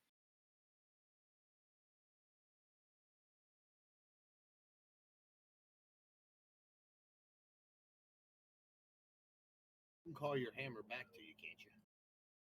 No. That means you have to run over and get it. Yes.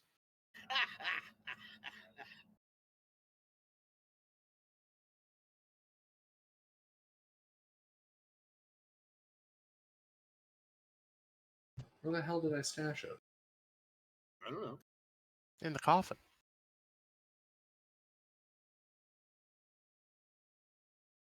He knew the boss was coming. Oh, fuck. Did I spell it wrong? 1 second. Misplaced file name. Can't find boss. File not found. Don't get smart That with me. was anticlimactic. Yeah, fucking right. If the DM isn't back in Sarcophagus 15 opens. minutes. Please hold while I find the file. 1 second. Just bear with me a moment. I have to find it. Just a moment. Just a moment. Yeah, okay, smartass. If the DM isn't back in 15 minutes, we legally get to beat the BBG. All right, here we go.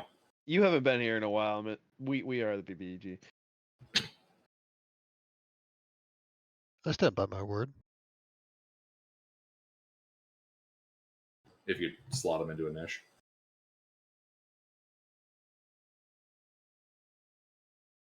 Holy fuck, I can't believe how that worked. All right. As a skeleton dressed in bronze armor stands up from the sarcophagus.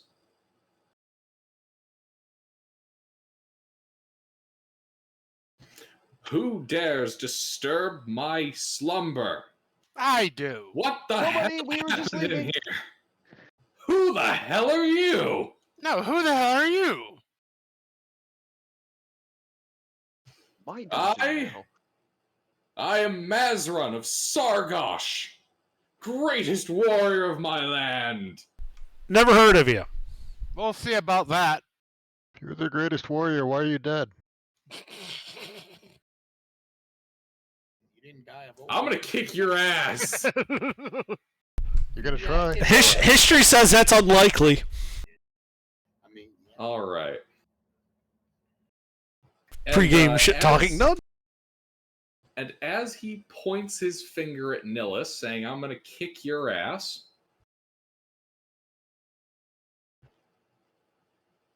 necrotic energy goes searing from his finger at you.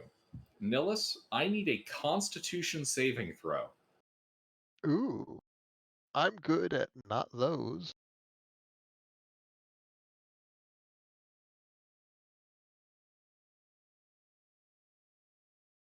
I'll take it. Uh-huh. Okay. Yeah, you not that I saved have a for choice. half.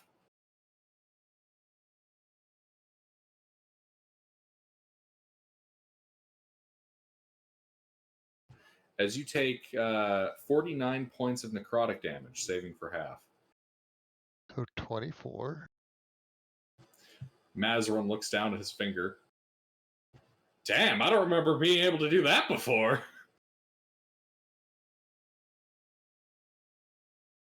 Not saying you suck at this, but the greatest warrior would have killed me.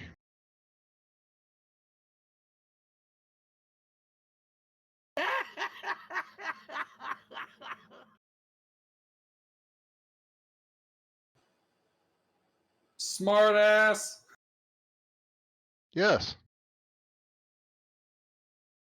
All right, Sinclair. Guys, maybe we should antagonize the scary skeleton. No, we should antagonize him more. Peeks around the corner and takes another shot at him. Cut him down. Or I suppose not another, but another shot at him. All of your hatred.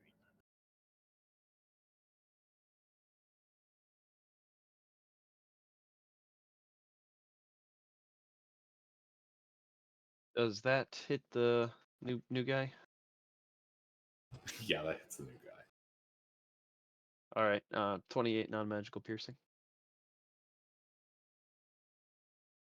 It does not appear particularly effective. Yeah, kind of figured.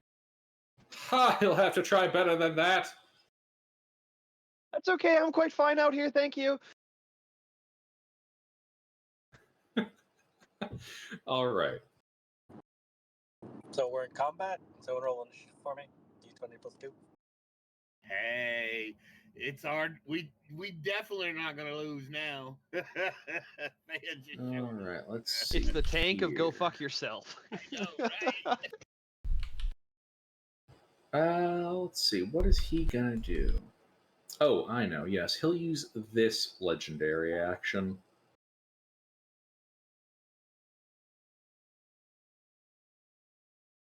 And he'll leap off the chariot and charge down the corridor right into the doorway. He is now in melee with it would be Nihilus and Interven. Sinclair, you're kind of right over there. So that's bad for him because my contingency goes off then. Just a heads up, guys. I am getting some like fading lights here, so whatever issue was going on earlier before the weekend with my power might be coming back. Just heads up. Okay. You heard about the contingency, yeah? Sorry, what's about the contingency? Yes, you were saying? Yeah, I had a contingency. Remember when an enemy runs into melee with me? I don't happen to remember the exact details. Yeah, fire shield. Poof. Neat. Which he's now standing in because he ran into melee. So I don't think that's how fire shield works. Blah, blah, blah, blah. Oh, it's when it hits me. Okay. Yeah. He has to start beating you up for fire shield. Right. Well, now there is fire around me, so I'm not as attractive as a target. Yeah, he kind of looks you up and down. I don't think I'm dumb enough to punch you anymore. Is my beam still up? What up? Is my moonbeam still up? Yes. So he had to run through the moonbeam to get to us? No, he's not large. He just ran through the other half of the corridor. Damn. Alright.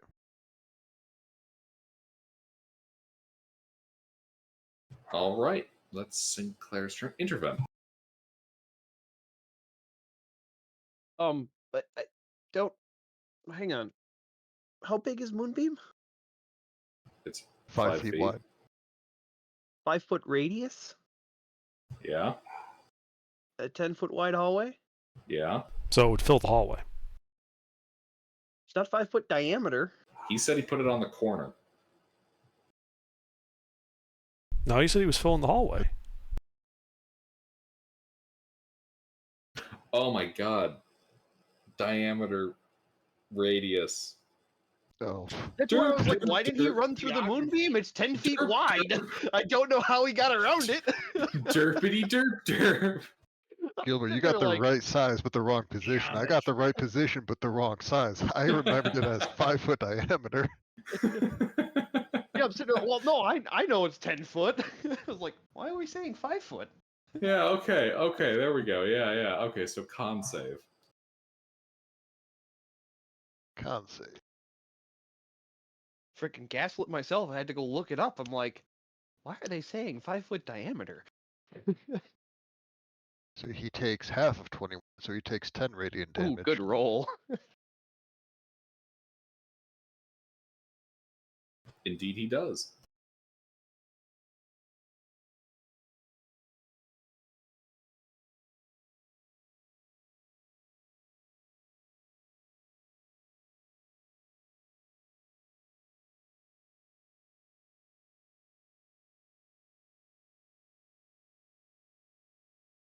All right.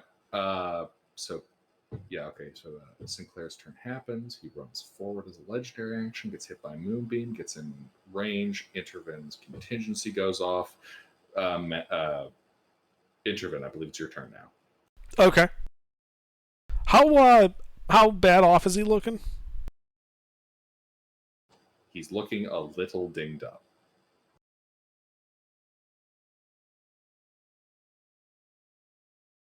He hasn't taken very much damage. Okay. I cast Tasha City's Laughter on him. Wisdom save. Let's see if he's got a funny bone.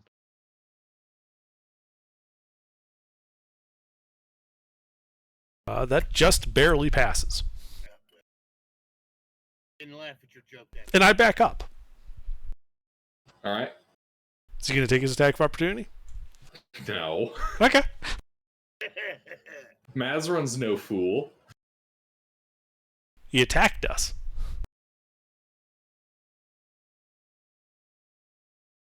That's it for me.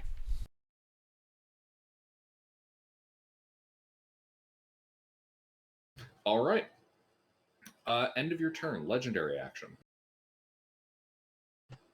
He's going to take his staff, and he is going to bonk Nihilus with it, yeah.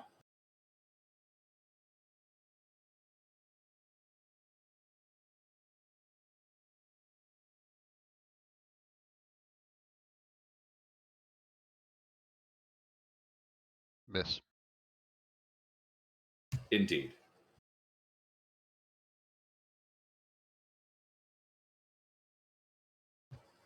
Max.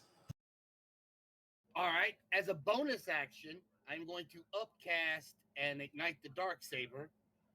I'm gonna shadow blade. I'm gonna upcast it, so it does more damage. And then, as an action, how far is he from me? He is 5, 10, 15, 20 feet from you. There is a moonbeam between you and him. I'm not worried about it. Oh, I'll take damage too, wouldn't I? Yes. Well, then, as an action, I am going to call forth Salazar. I'm going to drop my staff and call forth my python.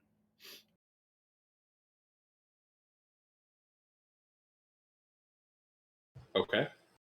And that's all I'm going to do for now. I want him to come and fight me. Come fight me. And I'm going to call his ugly slurs to speak ill of his mother. I want him to face me and my snake. Uh-huh.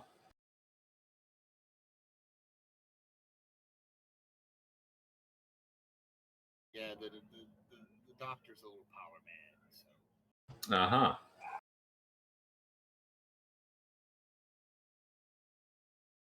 That's why I kept asking you about that second condition of my thing.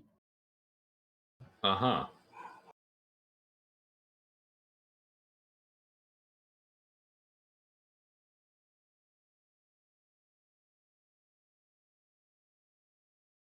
Anything else? No, that's it. That's my action and my bonus action. All right. End of your turn. Let's see here. End of the turn. He's going to...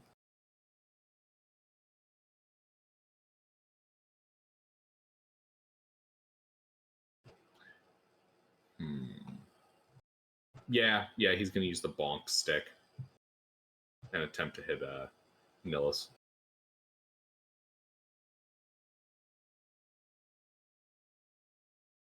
How about a 16, Nihilus? That is my armor class. All right.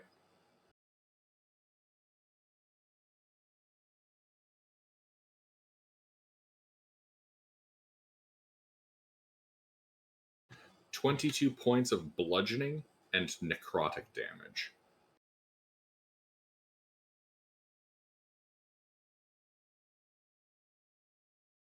Beam is up. All right. That does bloody me.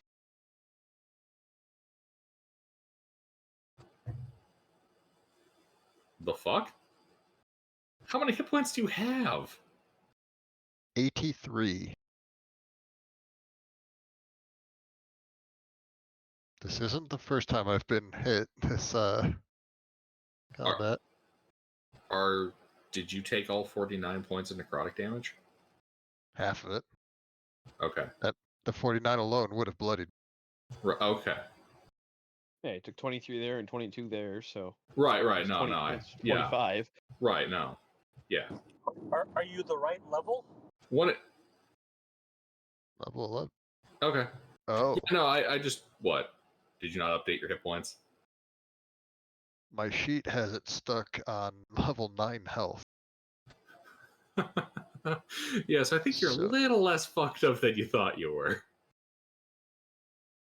Amtar. Alright. Easy. He's gonna cast Firebolt at the guy. 24? That hits. Right. So that is 14 points of fire damage. And he's gonna continue running away. I'm not bloodied anymore. Just 1 health away from it.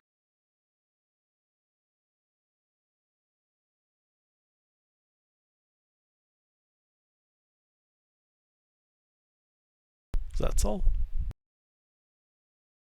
All right. Boo, boo, boo, boo, boo. Nillis. All right. Bonus action. I'm going to wild shape into an earth golem. Elemental, not golem. I can use words. Small difference.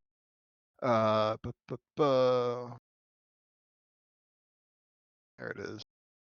Action. I want to grapple this guy. Intriguing. Okay. Let's see. Golem strength plus my proficiency is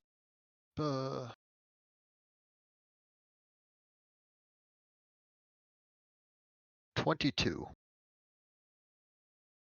Wait, what size is an earth elemental? Are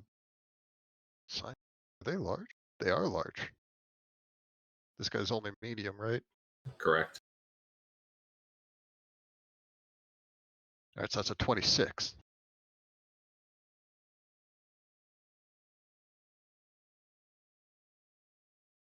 So yes, you grapple him. All right, great. Then I want to a lot of magic attacks. Do we? No, we have magic attacks. How much of our party's range versus melee? Fuck it, I'm gonna knock this guy down.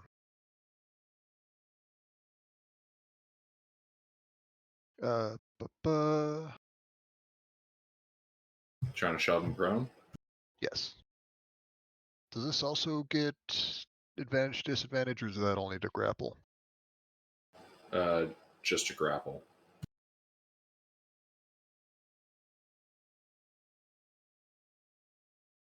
All right, and he'll use his athletics to resist.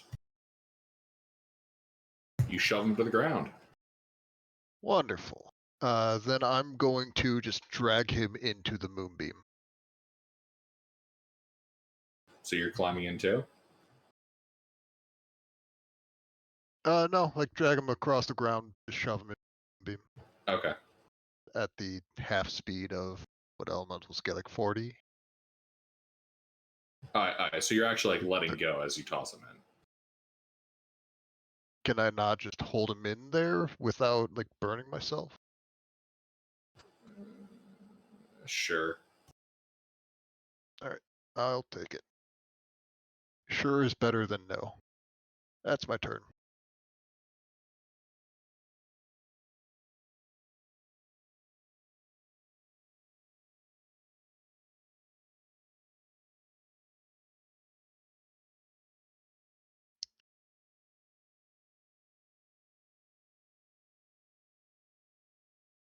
Definitely not something I chose to do only because I saw this in another server.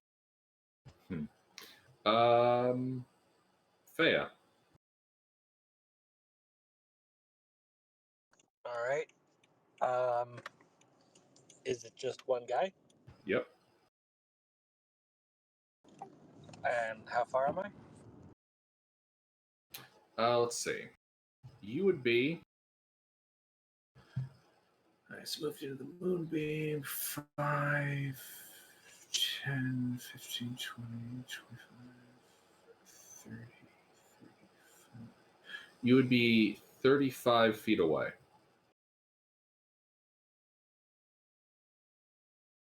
Which side of the moonbeam am I on? You would not need to pass through it. You're in the corridor. But you do have a couple of party members in between you and the group. All right, so I can move past them, get big, and then smash them. How much movement speed do you have? 30? No, you would not be able to get to him and smash. Squeezing past the party members counts as difficult terrain.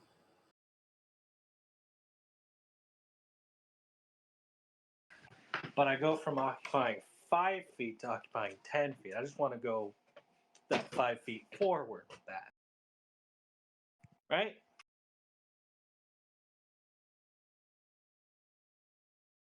Yeah, you go to occupy 10 feet. You'd be 4 squares instead of 1 square.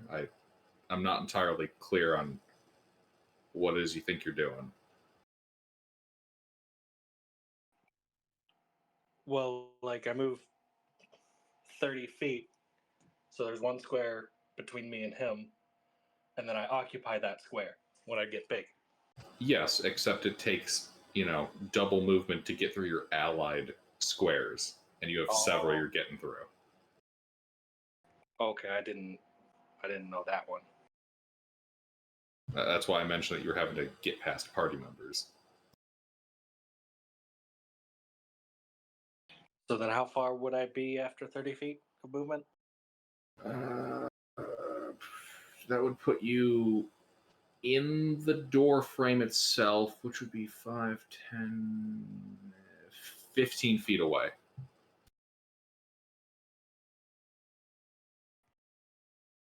So then if I get big, I'm basically 10 feet, and then if I use my pike, I have reach, so I can reach them? Yes, that would work.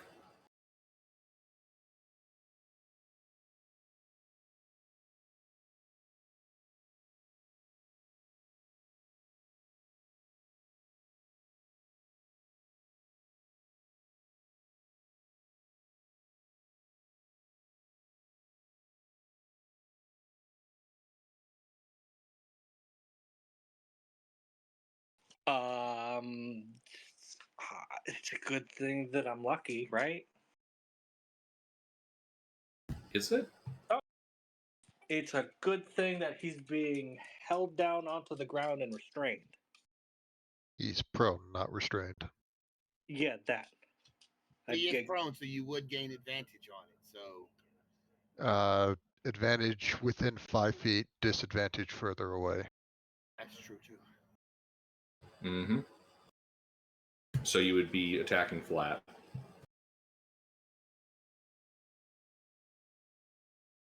Oh. And he's going to reaction cast shield. The 19 misses. We're burning spells.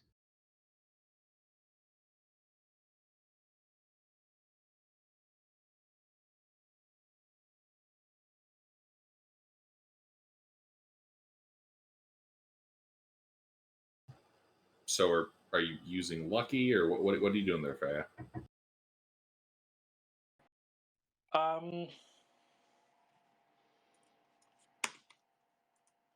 I think this was mostly a setup turn, I guess. So I'll Okay. not. All right. Dead. Isha. She's gonna shoot the guy. Ray Frost.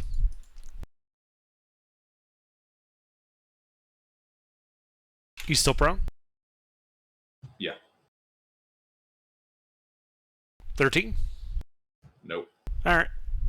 She makes sure she keeps her distance, that's it. Alrighty. Faraduel. Well, I go run and pick up my hammer. And that uses up basically all my movement and can't really attack. So, yeah. Okay. This guy. He starts in the moonbeam. Con save.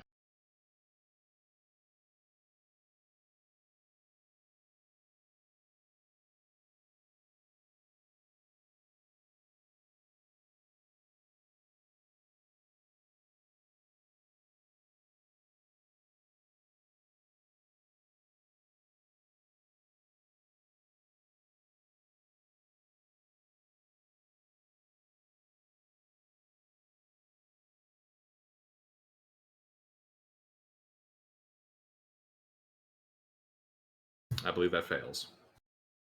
Just by a little bit. Roll damage. 18.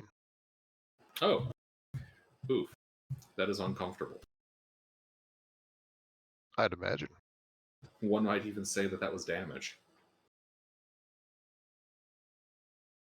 Alright, so let's see. You're grappling him. He's prone. Hmm.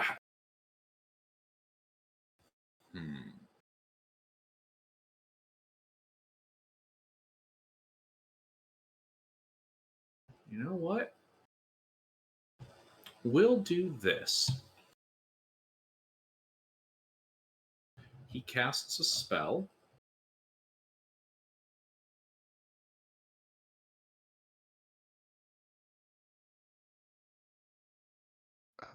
I don't have Mage Slayer.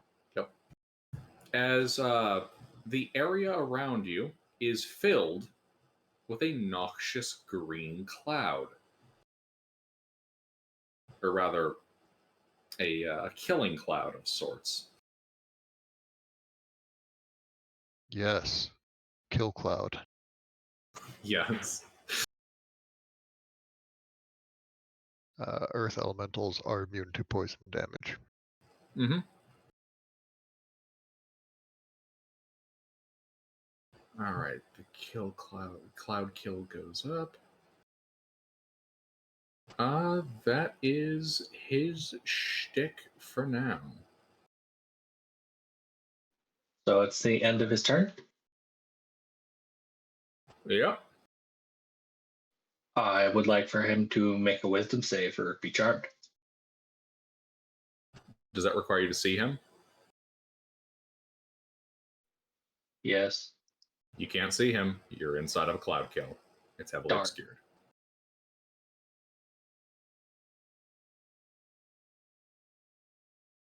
All right.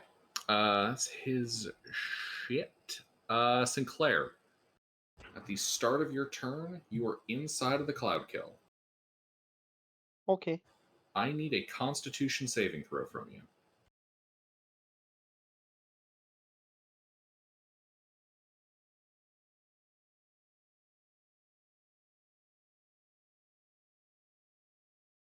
That fails.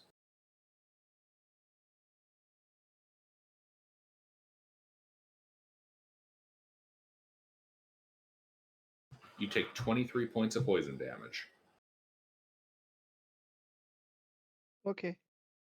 What you doing? Well, I'm leaving the cloud kill. Okay.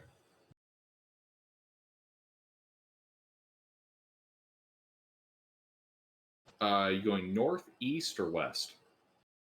Whichever I would figure is closest to the edge.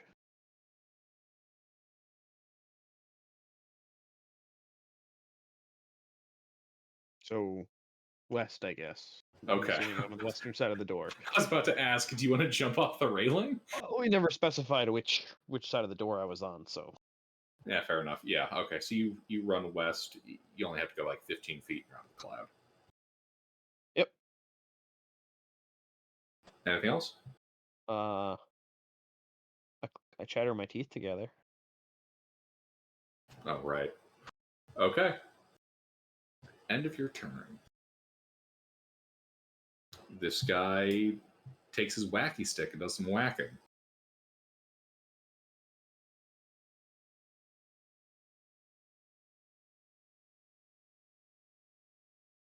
And is going to try to hit the Earth Elemental, grabbing him. Does 21 hit you, Nillis? 21 does hit. AC did go up, but not that much.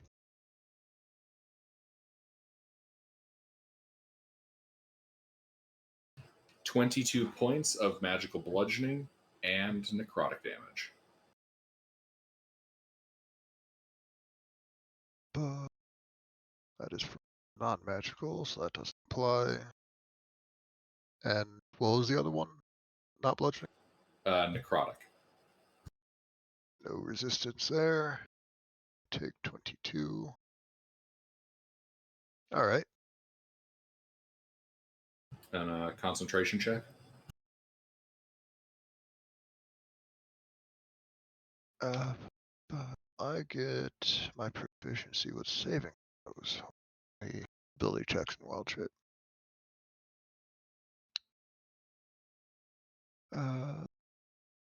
Skill and saving throw proficiency.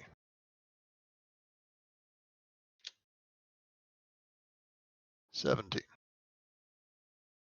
So that will keep Moonbeam up. Mm-hmm. All right. Intervene. Okay. Do I see him? No. There's a cloud kill in front of you. You're kind of just at the edge of it. Yeah, I'm gonna back up a little bit and then shoot where he was, just kind of firing blindly at where he was prone in the moonbeam before. You wouldn't have had line of sight from where you backed up to. Well, then I'll shoot, then move. Before the cloud kill. Well, how'd I shoot him before? Oh, he was closer to the door. He was pulled back to the moonbeam.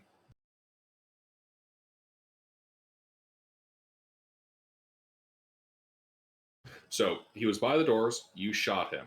He was then taken to the moonbeam. And I'm butchering the words. He moved up. You shot him, moved back. He was then dragged to the moonbeam. There's currently a cloud kill there, occupying the space. I understand that there's a cloud kill. Why can't I shoot where I think he is? Because there was a wall in between you and him. Why does that prevent me from shooting where I think he is? Okay. Take your shot. Ha! I shoot water. Okay. Well, because otherwise I got nothing I'm going to do. Oh, okay. I got you. Yeah, because that hits wall. Yeah. Aggressively cleans the wall. Mm-hmm. Okay. And then I back up. Okay. At this point, backing up would be taking you on the northbound perimeter. Yeah. Does that matter to you? Okay. Nope. Do I have enough movement where I could get around to the north end of it and then look south through this hall from like across the central staircase? No, not currently. But if you move next turn, yes, you would be on the north side. Perfect. Then that is what I shall do. All right. End of your turn, he beat sticks the elemental.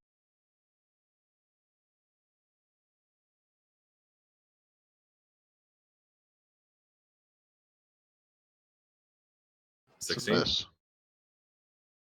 All right. And Maxwell. I dispel the cloud kill. Maxwell, you are in the cloud kill. Well, then how am I in the cloud kill? Okay. Because it was cast around this dude. You were close enough that you were caught in it. No, I was farther away from that dude because I couldn't hit him in my turn. I don't recall you saying that you moved. I didn't. I couldn't hit him the last time because there was a moonbeam between me and him. Remember? Yes. Yeah, and he cast Cloud Kill. The Cloud Kill has a larger space than Moonbeam and can reach you. You never said that you moved.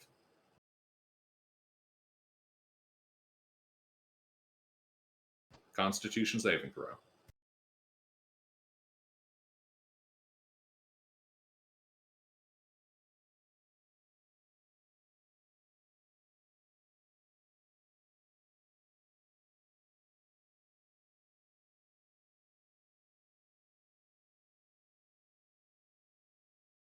$18 passes.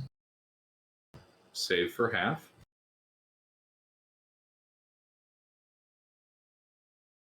$13 points of poison, so you're taking 6. Okay. Concentration check.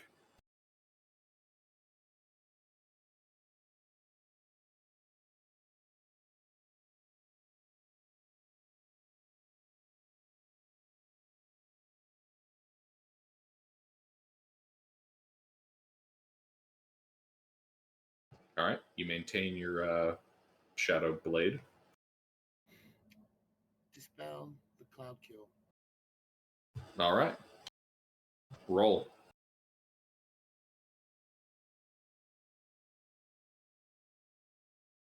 I failed. Indeed.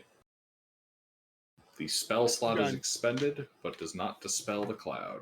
I'm done. Are you hanging out inside the cloud? Sure, why not? Okay. End of your turn. Beat stick on the elemental.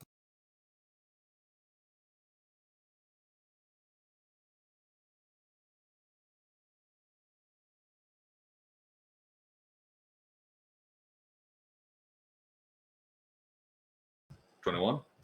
Hits.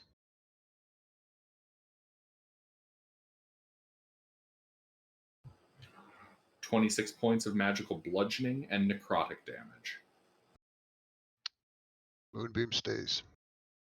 Indeed. All right. Sal? Yeah, it's my snake. Ah. Yeah, it's my snake. I'm just gonna turn it back into a staff. Okay.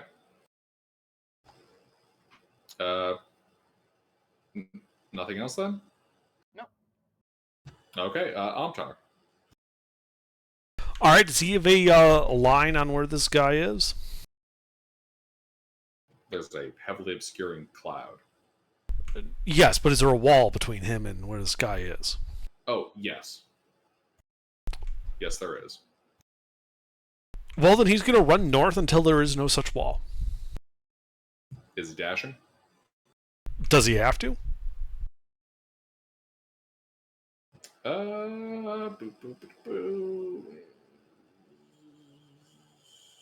Because he's been backing up for like the past 3 turns. Oh. Yeah, I have no idea where we are either. I'm just going with what Gil says. Yeah, Mister, you haven't moved much at all. You've been standing in like the same place you've been the entire combat. No. Not true. Amtar would be on the north side. So he does have a line of sight, a shot at this where this guy probably is. Yes, he would be on the north side now. Yes, I didn't update his movement once. But no, Max, you actually have been in the same spot since you moved the first time. Okay. Well, and he's going to shoot a firebolt into the cloud kill, trying to hit the guy. 13. Nope. All right, that's it for him.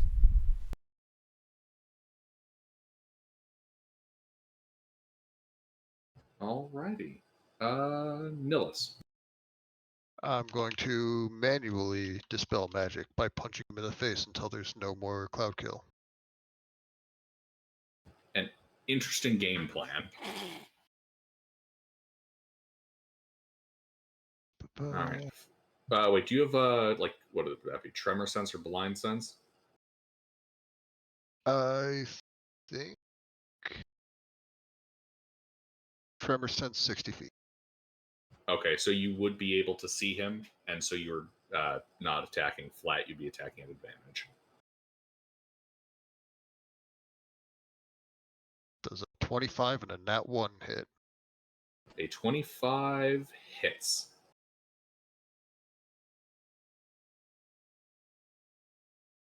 The 12 magical bludgeoning damage.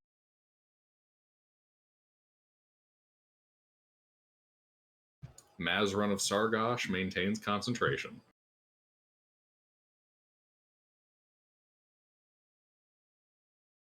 Anything else? Bonus action. Combat wild shape heal. I use a spell slot, heal to 2nd level, take a decent bit of damage. And that's going to be my...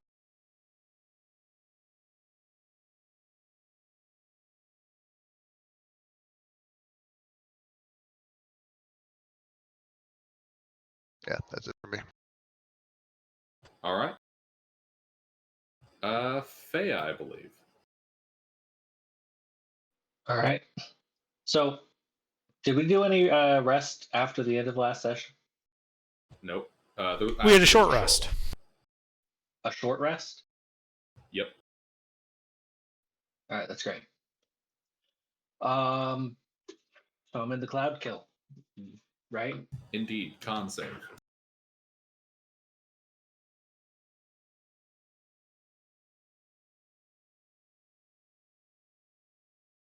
No, I'm lucky. Okay. Are you? That's like your third nat 1 in a row. All right. That passes for half. You take 11 points. 11 points of poison damage. So what are you doing?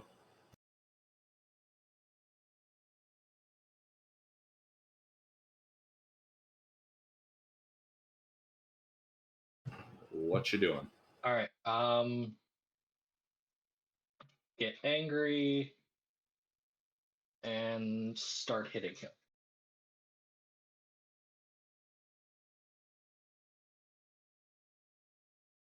After moving up 5 feet. So I'm now adjacent to his prone 4. Yeah. Yep. You squeeze yourself in. Wait. Hold on 1 second. Before you roll. Not Fea. Nillis. Earth elementals are large, right? Yes. Alright. Large creature. Pushing.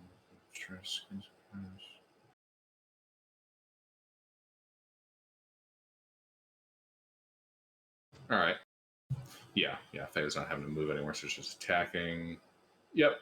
Yeah, so Fea's just squeezing in. Alright.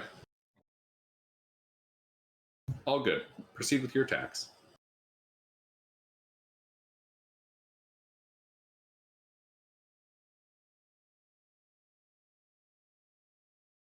All right, so I'm going to do these one at a time, and I'm going to start with a fire rune and a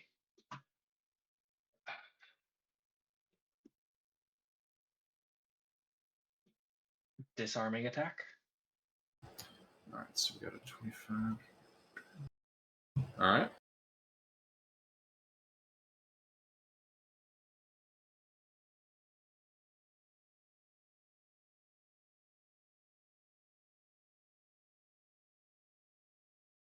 So you said fire room and disarming? Yes. All right.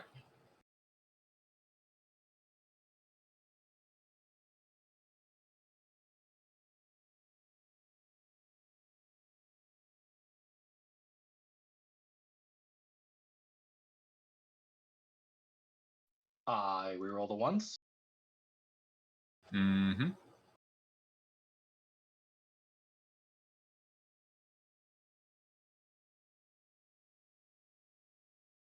And the 2.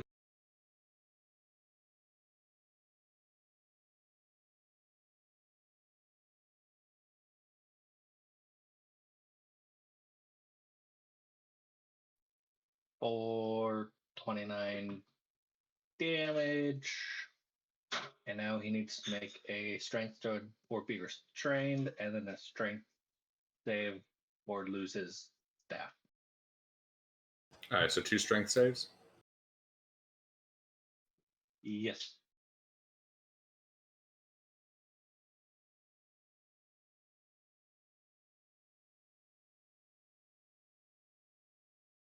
Well, those both pass. Let's hope the trend continues and he goes lower for his con save for Cloud Kill.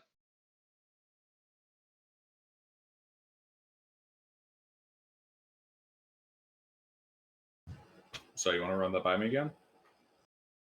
Doesn't he need to make a con save for Cloud Kill?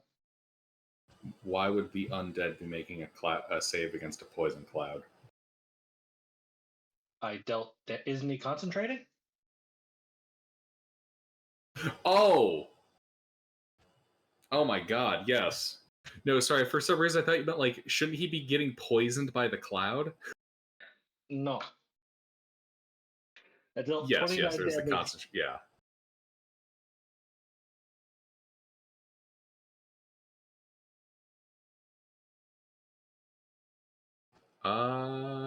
Yes. So he does maintain concentration. Okay. Was this like at advantage? Because that was only one attack. Worth of damage. That was 2 rolls. One roll, one reroll. The 22 is rerolled into the 29. Okay, I've gotcha. So no, he doesn't have advantage, but he did get the 28 with the reroll. Yeah, no, that's not a reroll. That was me thinking there were 2 attacks he was saving against. So 28 would be the first roll that he made, which passes.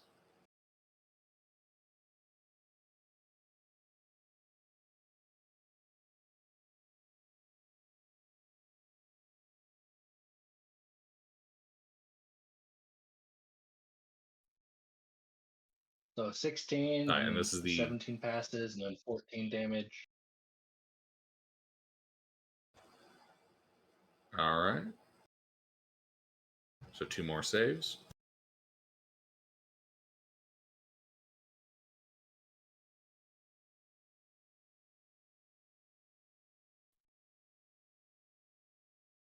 Both passes. Yeah, they both pass.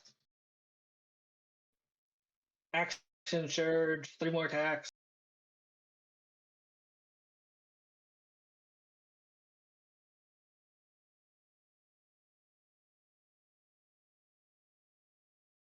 Two hits.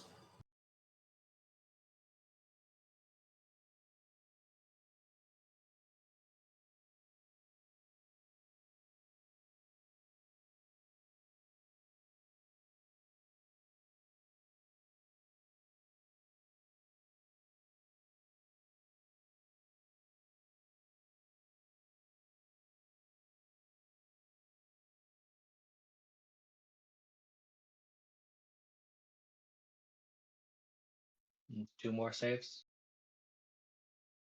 Yep. I'll roll a nat 1 of these days. Or he'll just spend all of his nat 20s on con saves. Yeah, I'm a little bummed about that. I was hoping to be beating someone's skull in, but that works. And I'm getting more power fluctuations. That's great. All right. You guys have been hearing me okay, right? Yes, sir. Yep, no problem. Okay.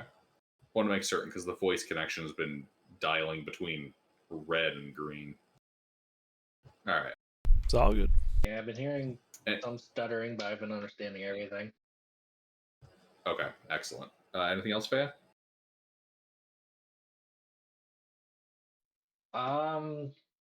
No, I did about as much as I can. All right, Isha. Well, she'll probably run to join where Amtar is, and take a shot with her Ray of Frost at where he is in the Cloud Kill.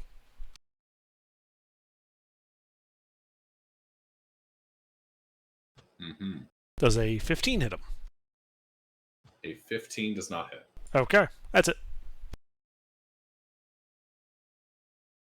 Good aim, though, firing between 2 large creatures. All right, Faradul. Okie dokie. So how far away is this cloud from me at the back of the original room? Okay, here's the map. Let's see. It's half enveloping the chariot. The cloud kill itself, then the edge would be 5, 10, 15, about 15 feet. It's probably close to 17, but we'll go about 15. Oh, that's not far at all. All right. Yeah, cloud kill covers a pretty damn big area. Right, and then so where was he last at before he disappeared into the cloud? How far away from me was that? Let's see. Where you live, 5, 10, 15, 20, about 35 feet away. Somewhere in the kind of glowing mass you see slightly shimmering through the cloud kill. Right. Well, I think what we're going to do is say, fuck it, run into the center of the cloud kill and try to beat him into a undead pulp. All right, con save against cloud kill. Roger that. Boop.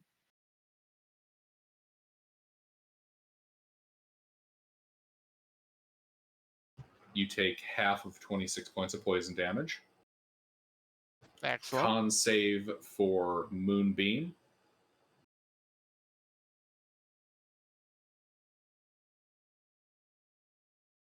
Nillis does a 14 pass your Moonbeam. Nope. All right. Moon. First person to take full damage from this, I think. 13 points of radiance for a duel. All right, I feel mooned. Everyone's got their pants on. Sorry. And then I'm going to swing at the bad guy. All right. I don't believe you have a way to see inside of the cloud kill, so you are at disadvantage. Roger. Flat roll, because he's prone. Oh, nice. Yeah. Advantage and disadvantage. You know, Yeah. It'd be nice like that. It do be nice like that.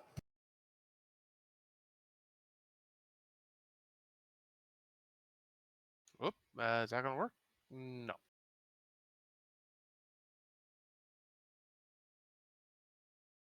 Aha! 2 hits. Excellent.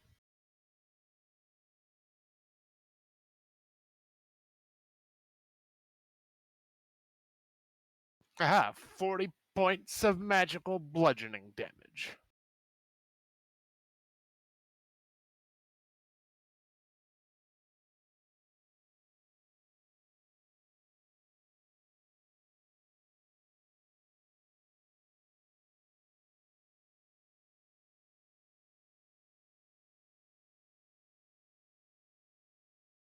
All right. He maintains his concentration. And then, let me double check here. See how? Oh, damn! I can't try to intimidate him. So that is the end of my turn. All right. His turn. Starts in Moonbeam. Con save.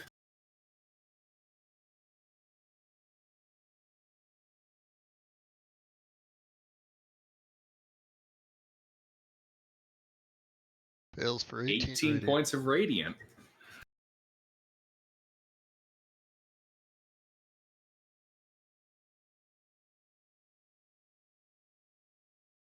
We did it! And Cloud Kill breaks. And the Cloud Kill dissipates. Excellent. He is kind of miffed by this. Can't imagine why.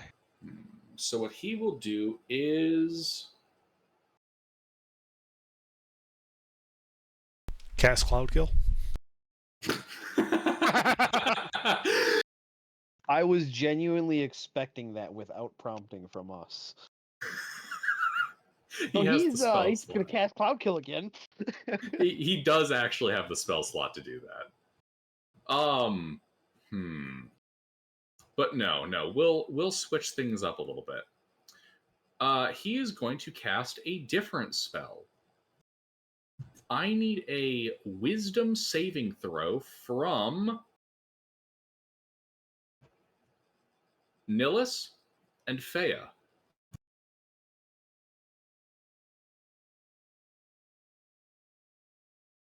Alright, let's see.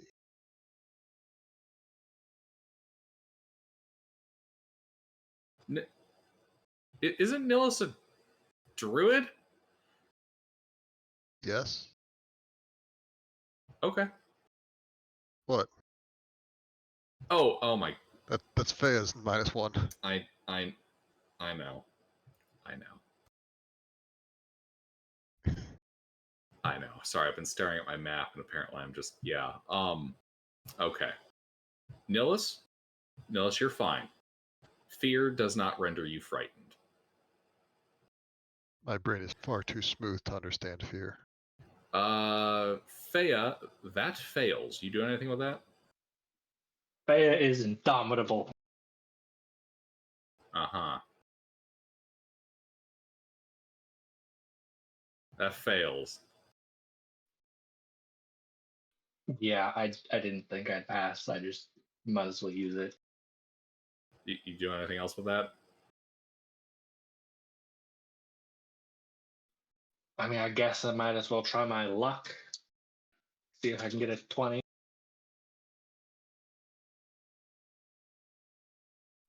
No. All right. And that's it. All right. Well, let's see here. Yeah, your worst fears now fill your mind. You have become frightened and drop whatever you're holding.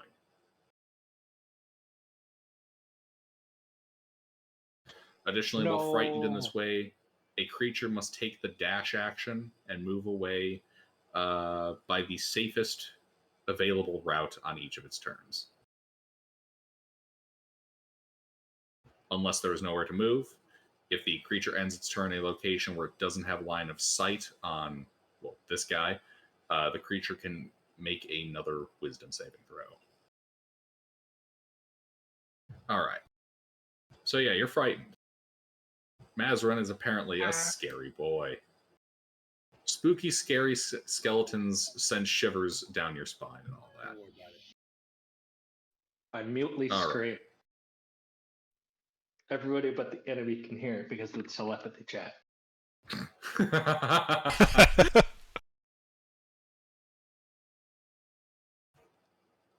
Everyone's attuned spirits begin shouting about how Fea needs to turn down their gain. All right. That's this dude's turn. End of his turn. Sinclair. There's no cloud kill anymore? The cloud kill is gone. Okay. I'll move back and kind of peek around the corner. Yeah, you can see an opponent. Between the legs of a Earth Elemental and Fea, you managed to make him out. All right. Well, I'll shoot at him. Longbow shot.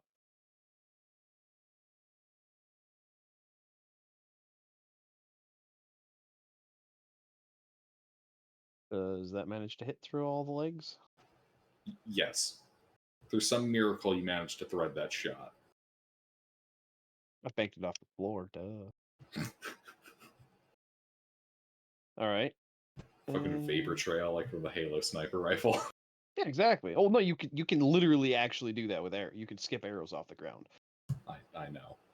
Anyway, I'm assuming somebody's in melee with him. Mm-hmm. Yep. So 24 piercing. Well, I'd certainly hope the person grappling him and the guy with 5-foot reach who just finished beating him up were in range. All right, that hits. Yep. 24 piercing. Indeed. Anything else? I continue cowering in the corner. Well, the corner. Is he concentrating on that frightened effect? I'm getting to that. Don't worry. Okay, I was just asking. All right.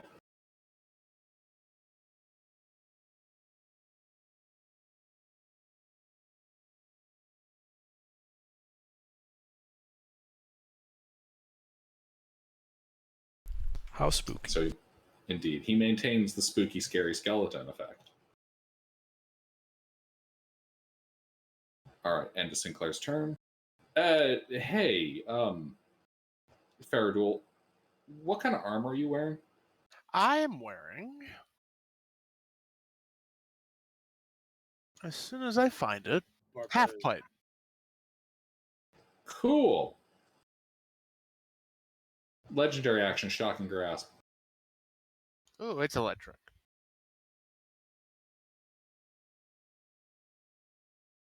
The skeleton cast electric boogaloo. Yes.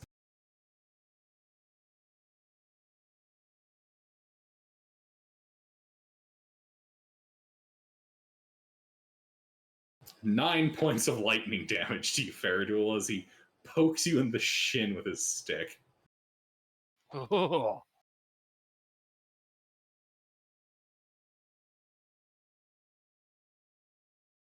All right, Intervin. You can see him. I can.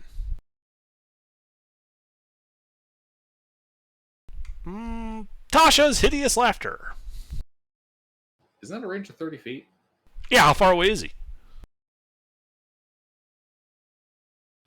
Well, 5, 10, 15, 20, 25, 30, 35, 40, 45, 50 feet. Okay, can I get 20 feet closer and cast it? Yes. Then I will do so. And I need a wisdom save from him.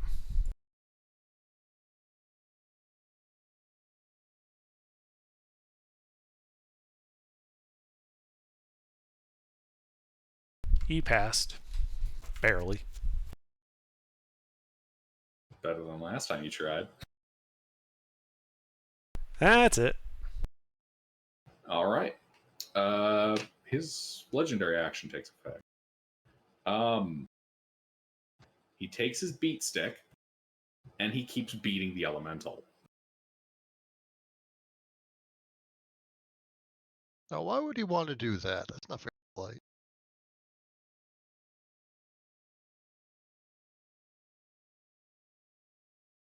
Miss.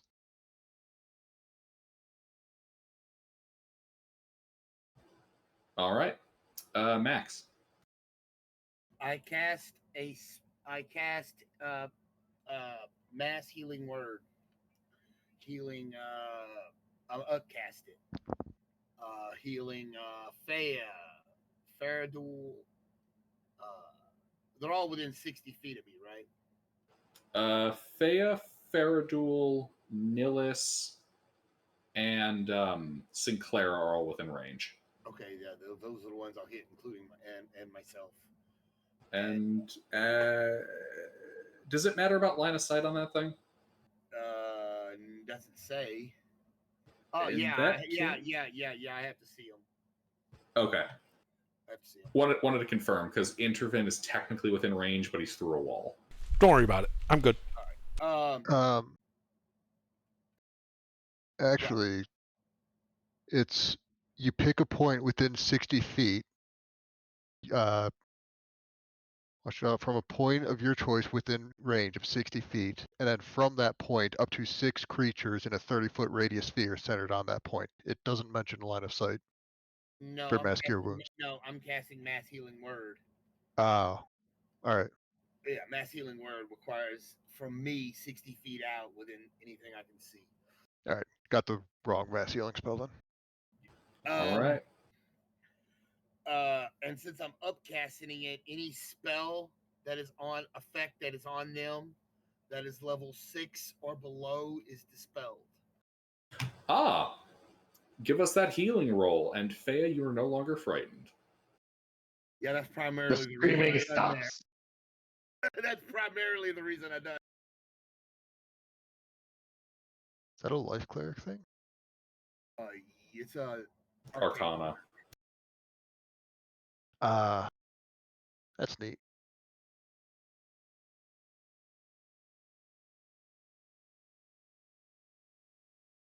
Well, I'll be damned.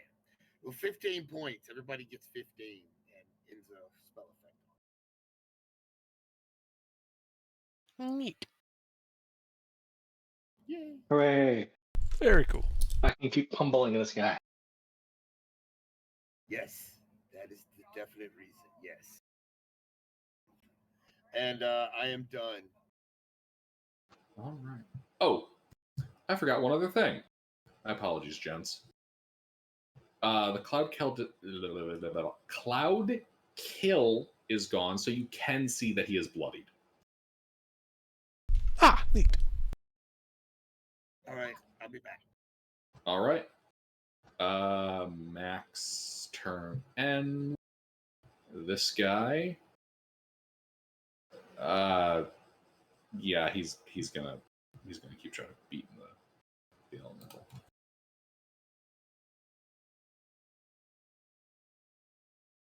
Actually, wait, hold on.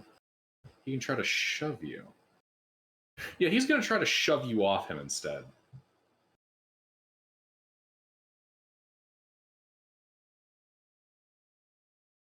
Good luck.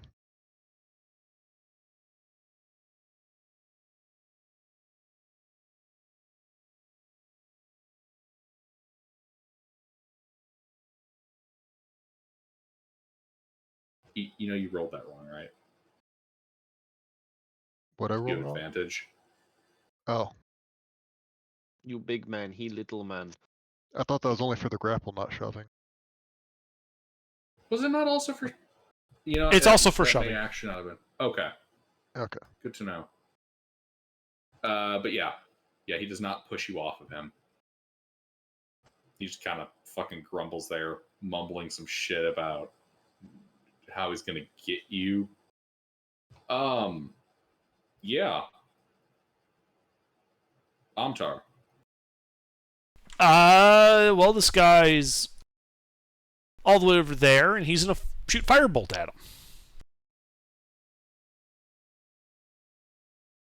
16? No. Okay, that's it. Nillis. Take a wild guess.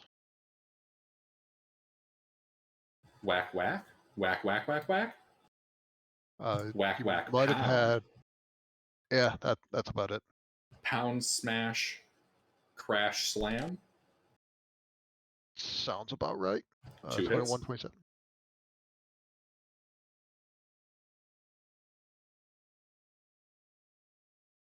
But numbers 11 and 20. 31 magical bludgeoning total. All right. You smash him to pieces. The bone parts rolling around. Does it make the Lego breaking noise? It does. Ooh, that's satisfying. As his skeletal head kind of rolls around, you hear a voice kind of echoing from it. Never give up, never surrender.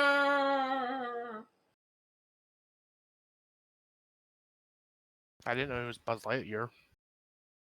No, that's He's to reformed for a hammer. phase 2 boss fight. You shall be avenged. That's to infinity and beyond.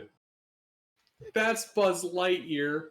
Galaxy Quest is never give up, never surrender. My God, and you the one who runs movie night. Like Grabthar's hammer. All right. To be fair, we haven't played either of those movies on movie night. A, B, blame brain fart. Yes, we have played Galaxy Quest on movie night because I watched it. Not while I was here or running it. That's not my fault. But settle down, everybody. All right, you've defeated Mezrun of Sargosh.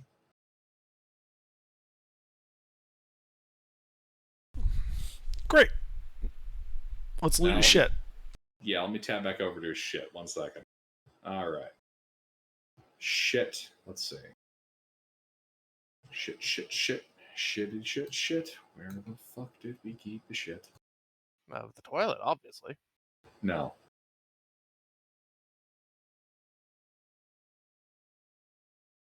There are no toilets in the dungeon. You have to collect what you guys produce in little baggies and then drop it off at the nearest publicly available receptacle. Yeah, we're not doing that, Gilbert. What? I said, yeah. We're not doing that. Man, you guys got no fucking civic duty. To the guy making a death dungeon? No, you're right. We don't. Well, actually, no, it's fine because he can just prestidigitate it all away. No, I think Underdark's saying he wouldn't on principle. Actually, I would because I don't want to smell it. Yeah. All right, let's see here.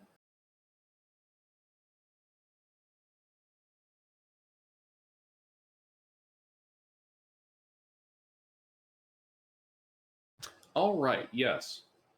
Okay, I have his list of shit.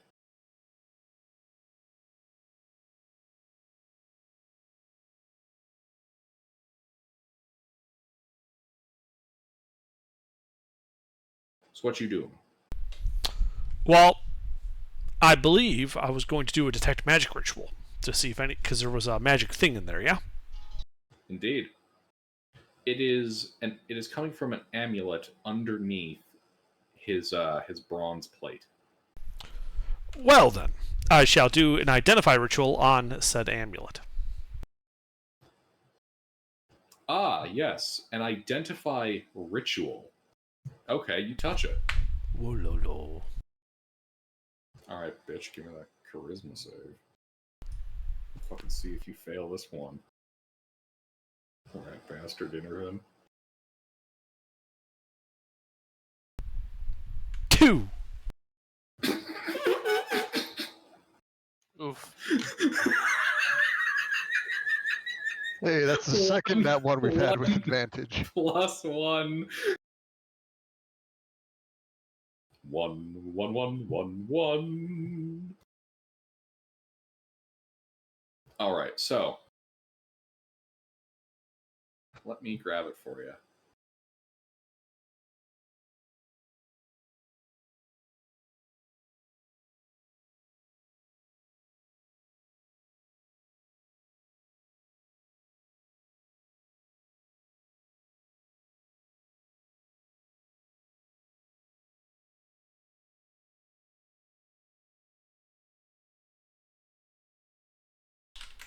I think I know why you failed this one too.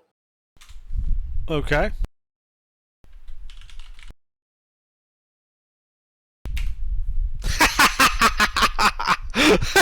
That's hilarious. No one notices anything different. That's the greatest part about this. There's just no fucking difference. Oh, there is definitely one difference. And they can't see anything. I've got robes on. Oh, also 1 second. Be back in a minute. I forgot on his to include the 2 other details, including alignment. You talking to me? Because that says true neutral. Yes. Yeah, the previous picture, I forgot to include that part. Like, everyone else had it. Mazron was the only one I forgot to include. Oh. Yep. To clarify, that doesn't make that your alignment. It's just that's his alignment. Right. Although, yeah.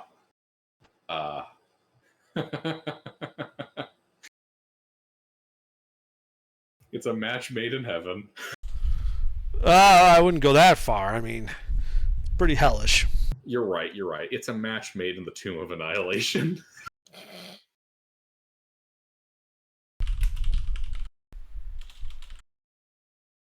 Oh, right. The other thing.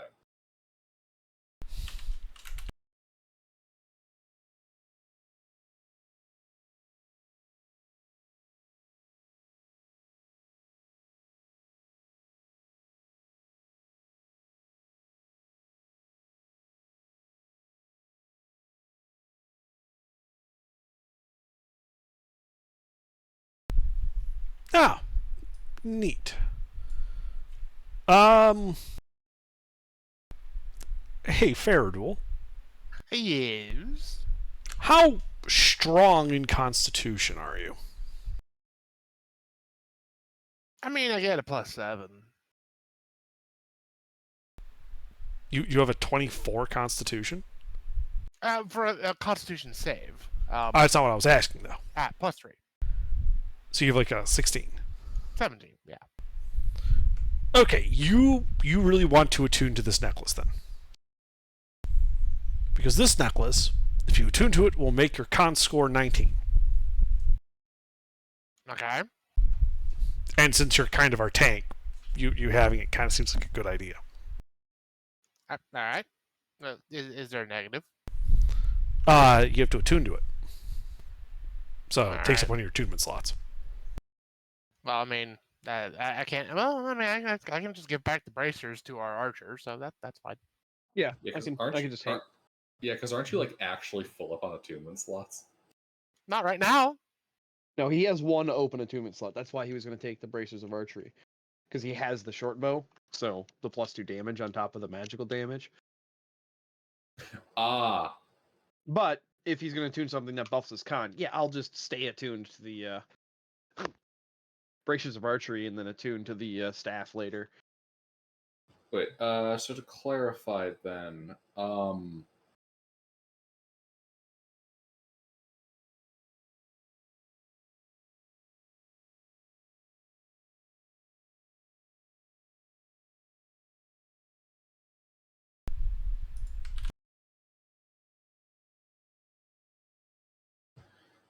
are you then using the Hammer Thunderbolts with its full attunement stuff? With the Giant's Bane? Yes. Gilbert, the thing that you gave me. Oh, right. That's right, you got the extra slot. Yeah.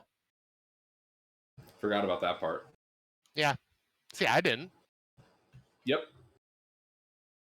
Only reason I thought I'd mention is because I know that you have that item that requires 3 attunement slots. Yeah, exactly. But then you gave me that, and I was like, oh, Right. one opened up. Oh yeah, all good. Yep.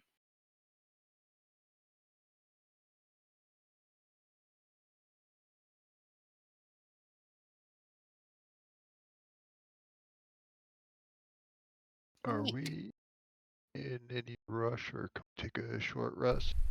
Well, first let's finish looting this coffin. I only was poking the magic stuff. What else is there in here? Let's see here. There is a golden torque worth 250 gold pieces. All right, Sinclair. 3 golden cups, 75 gold pieces each. 5 gold cloak pins, 25. Hang on. I don't have the spreadsheet open. From the top. Gold torque, 250 GP. 3 gold cups, 75 GP each. 5 gold cloak pins, 25 GP each.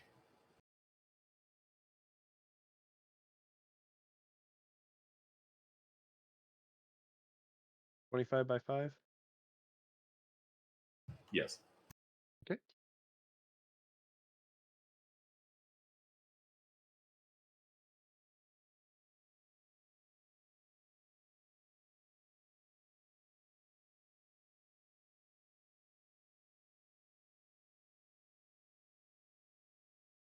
Is that it? Yes. Okay. Torque wrench, couple of cups, couple of cloak pins.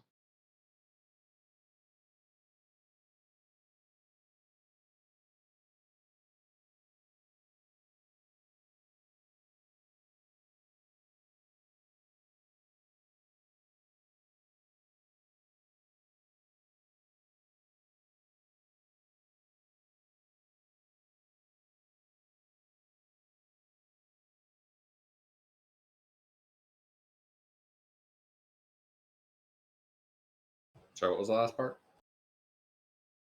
I was just repeating back to it. Gotcha. All good. Sorry, I was reading ahead for places you guys might be going.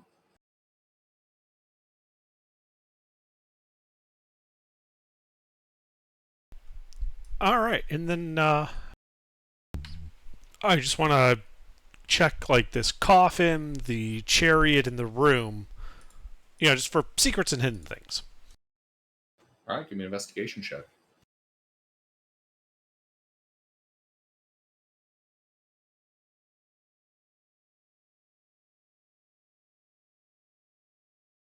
Indeed. You detect a concealed rolling door on the eastern wall. Like a garage door, rolling door? No, like side to side. Ah, okay. Okay. It looks like it can be like just kind of pushed open. Yeah. Okay. I'll note that, and then I think some people were asking about a short rest. I was. I could use one, but it's mostly for health. I can get by if we don't need it. I mean, I have no objection to it. Unless other people do. It'll give us time to attune. Yeah. Okay. Yeah, we should sit here. I'll throw up a tiny hut.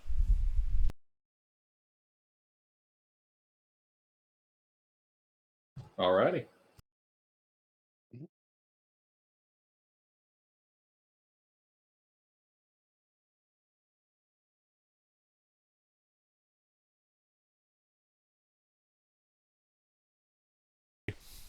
Oh, hey, thunderstorms.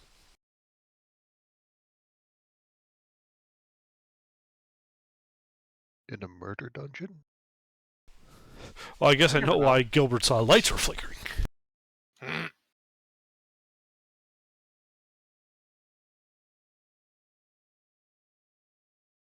Yep, and there he goes.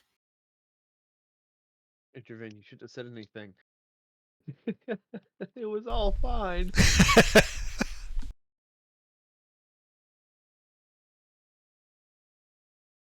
Does anybody have junk in their inventory they want me to just throw in the sell pile? Com check? I hear you. Hello. I hear Okay. Did your house blow up? No. I mean, yes, I'm currently DMing from the stratosphere. Oh, that's impressive. If the wind picks up, it's because I've stopped, going up and I've started coming down. That's weird. Oh, wrong side of town. I recall that drone. Shit. I'm hoping to hit it on the way down. Going for that Goomba stomp.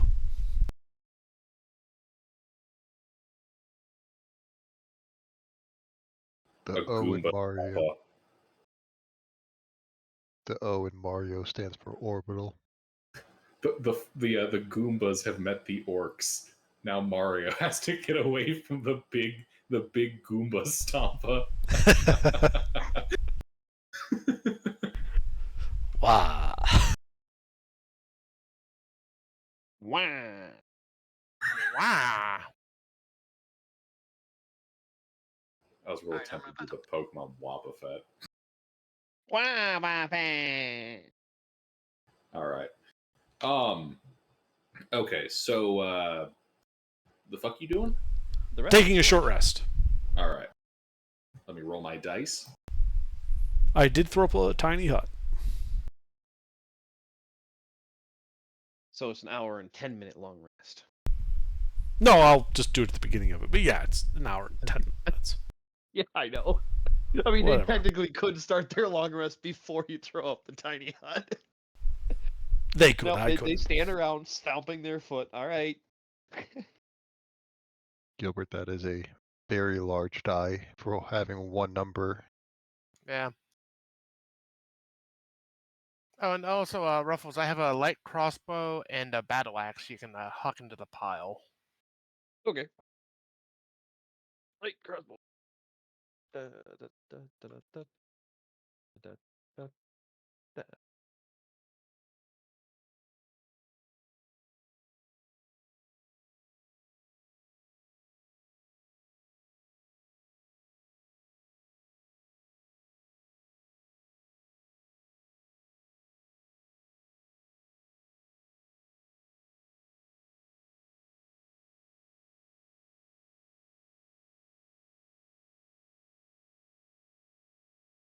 All right.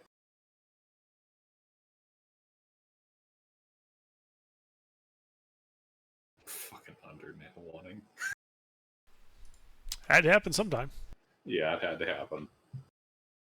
Overwhelming successes or a spectacular failure. All right. You guys complete your long rest. Short rest. You complete your short rest. I mean, I'll take a long rest. Take a long rest. No, you got a short rest. Apparently, the DM needs a long rest. But no, it's only the middle of the adventuring day for me. You finish your short rest.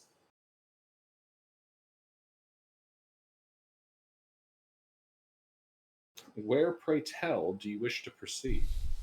I like the secret door. The secret door. So, Faradol, if you would please open the secret door and let's proceed through. I will open the secret door. Good. Just do.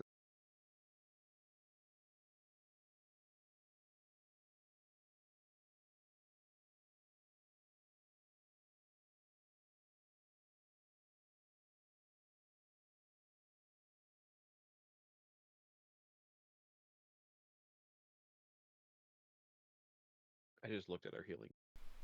Oh yeah, I forgot to roll my hit dice. Yeah, I suppose I didn't actually attune anything, so. Oh, Gilbert, mechanics question about short resting. My cat would stop fucking screaming. Do I Piss need on 'em and show to dominance. do I need to leave my wild shape to heal my regular person health pool? Underdark, I call for a conclave. Yeah, I would say yeah. 'Cause how else would you access that body's hit pool? Let's see You know what I mean? here. Yada, yada, yada. Yeah, when you transform, you assume the beast's hit points and hit die. So, Okay. yeah, you don't have access to that pool at all. Yep, so you'd have to transform back. But can he use the hit dice to heal his current form? Yeah. Yeah, there's the stuff that says you creature has can't. Separate. Yeah, like you Yeah. get the creature's hit points and hit dice. So you could totally take a short rest as long as you can keep in form for at least an hour. I've got a 5-hour transformation. Well, that is a little bit longer than an hour. Just a smidge. So I don't think the extra health pool would be worth the utility or the time. I was thinking if we wanted to, I can just transform back into an elemental, take another short rest, get the wild shape back, and then have one on the back burner if we need it later. I'm so confused. Can't you just wild shape back into yourself? Or like go back to your normal, use your hit dice during this short rest, and then wild shape into an elemental later because you get the wild shape back in a short rest? I get the wild shape back, but wild shaping into an elemental almost doubles, actually more than doubles my health pool. Yeah, but before the short rest, couldn't you just shift back into yourself? And then during the short rest, get the wild shape back? Yes, but my then I wouldn't have another wild shape without taking another short rest after that. So I'll You just only save it have for a one? fight. Well, I have two, but turning into an elemental takes both of them. Ah. I see what you mean. Well, Lehman's tiny hut lasts for a while, so we could just chill for 2 hours. Yeah, I have no problem taking a second short rest. Yeah, but the problem is if I'm wild shaped, I can't use my spells, so it's only good for fighting or utility if we know ahead of time what we need with like climb speeds or fly speeds. I would say just bank up the two and keep them in stock. So we'll take the second short rest, so you have them, but stay as your normal form, and then we'll wild shape as needed. Does that I work? already know, because No. I'd have to turn into something. So I leave wild shape, take a short rest to heal me, Yep. and then wild shape into an animal or an elemental, short rest again, get the wild shape recharged, and have the current 4-hour wild shape running. You have to short rest while you're wild shape to gain the wild shape back? Yes, because it recharges on a short rest. While you're wild shaped. It is not.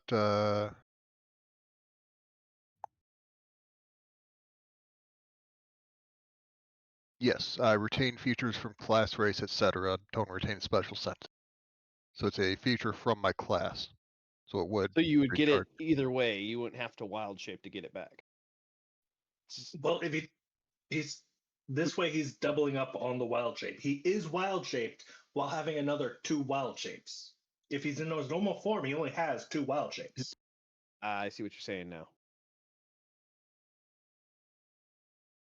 Well, considering the size of the hallways in this dungeon, being a large creature isn't beneficial. You have to squeeze everywhere. It's all 5-foot hallways.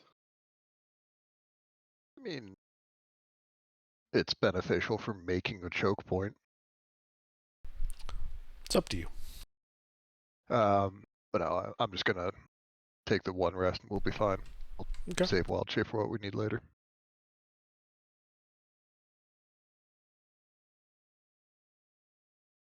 All right.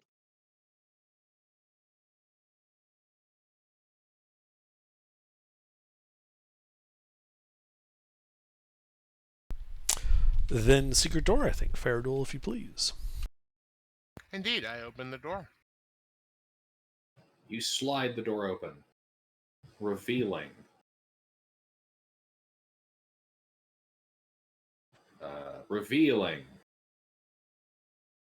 revealing ancient cobwebs filling a narrow corridor whose midpoint features an arched alcove. Within the alcove, a dusty bottle stands on a table. Huh. All right. Is the bottle filled with something? Are you stepping closer? Yes, I am. All right. Yes. Yes, there appears to be a kind of a blocky shape kind of swirling around inside the bottle, distorted by the glass. But you can see what looks to be a hand waving at you in a muffled voice, and a muffled voice calling out. What languages do you know? Let's see here. Common and Elvish. Yeah, you have no idea. I would be behind him. Would I understand it? What languages do you speak? Well, I have Common, Elvish, Draconic, Infernal, and Primordial.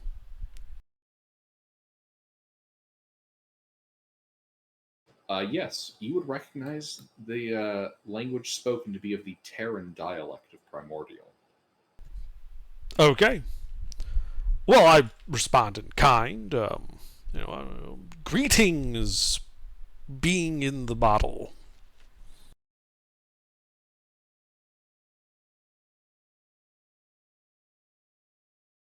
Greetings, mortal.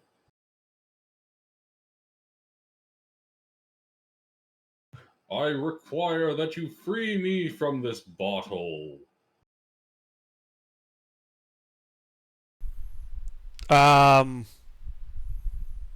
We've been attacked by just about everything we've touched in this dungeon, I say to him and Terran.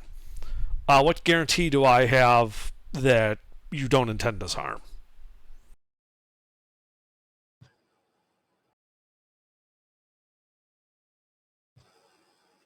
You have my word as a mighty noble of my house. Well, then what is your name?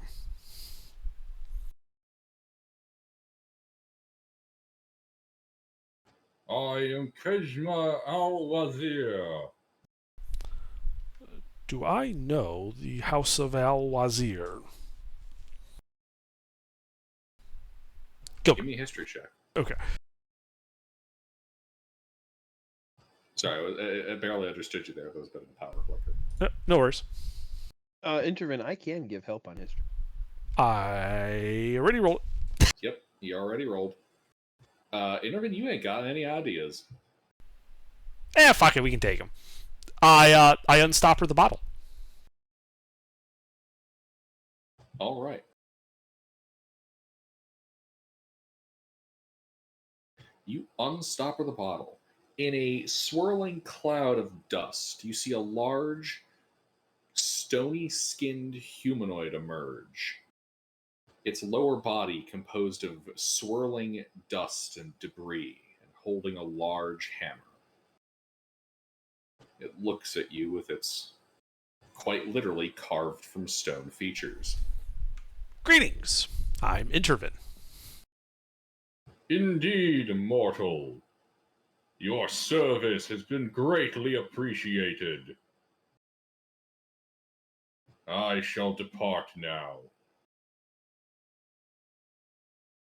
And it begins casting a spell. Do I recognize the spell? Give me an Arcana check.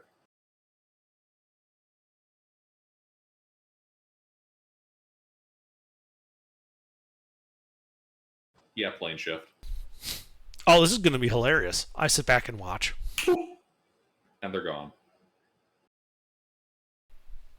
Yeah. That's hilarious.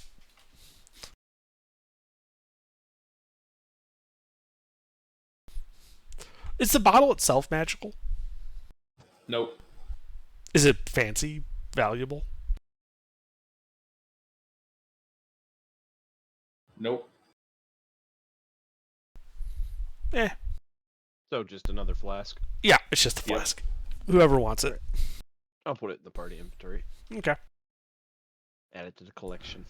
Well, I mean, she was nice.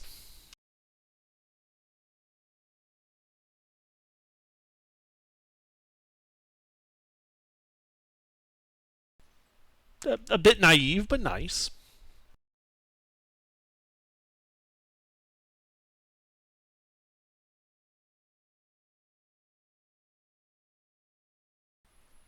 All right. Anything else in here?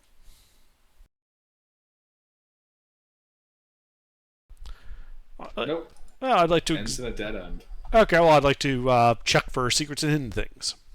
You think there's going to be a secret door inside the secret room? Yes. Yes. The tiny, narrow, secret room. That's As if thoughtful, really. As if anyone would believe that there's only one secret. Mm-hmm. Look, we can always go deeper. E1M1. Right. E1M1 intensifies. I just begin running my face along the wall. Investigation check. 25. Oh. Okay. Well, yeah, you find another rolly secret slidey door. Yeah, going for the Wolfenstein secrets, huh? Mm-hmm.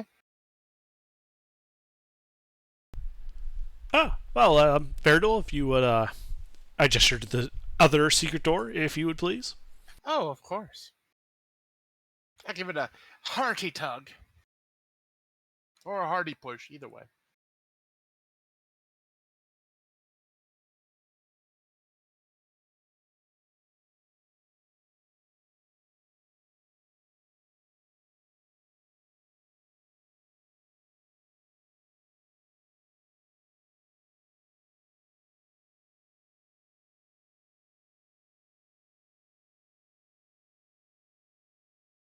All right, the door opens. Neat. I step inside and look around. Bold. The air of this room reeks with sulfur and brimstone. On the floor of this chamber, a pentagram traced in salt surrounds an ornate sarcophagus. Its lid covered with figurines prancing like little, almost hobbit-shaped humanoids.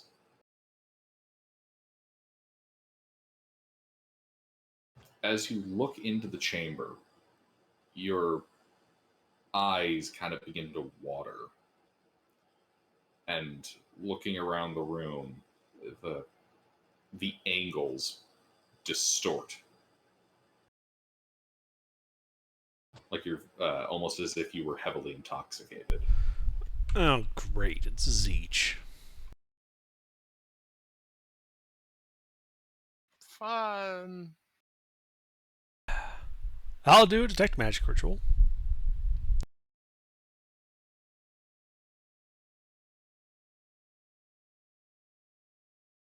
All right. Detect magic. Yes. Yes, you are detecting some magic. There is an aura of magic emanating from the pentagram itself. Any particular school? There is not. You are also detecting an aura of magic from inside, circling the sarcophagus. Inside the circle, circling the sarcophagus, like it's moving. Yes, very slowly. Okay. Does that have a school?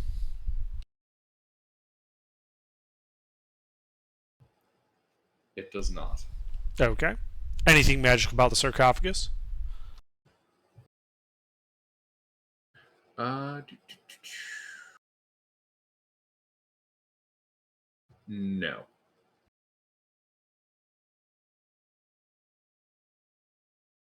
Additionally, Sinclair.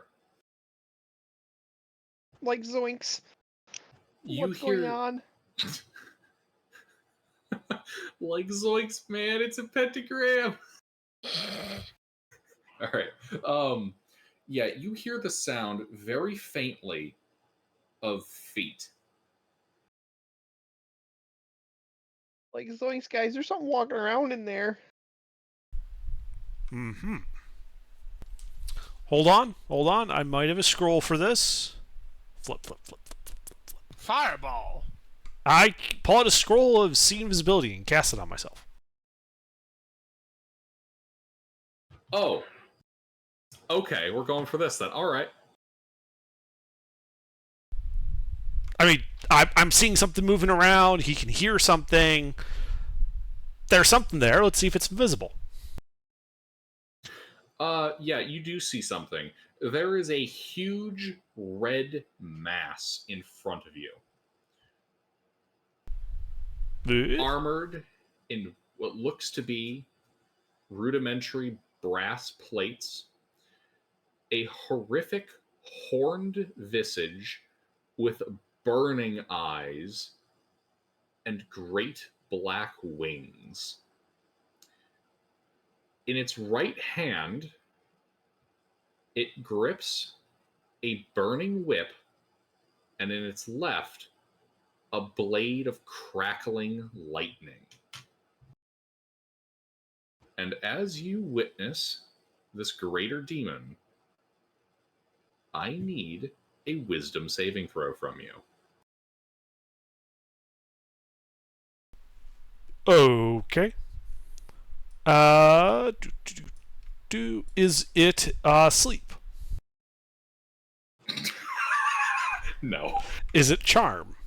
No. Is this a magical effect?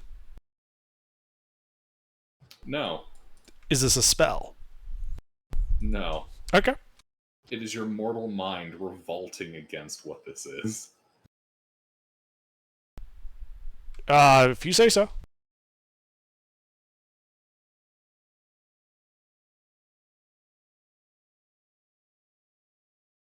All right.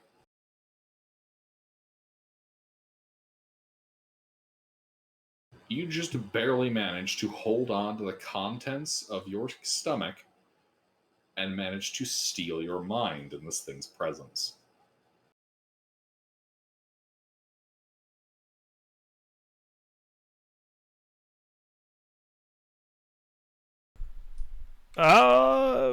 Okay.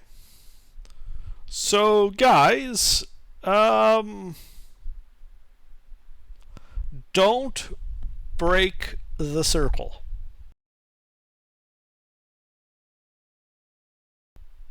Whatever you do, don't break the circle. Don't break the circle. Got it. Good.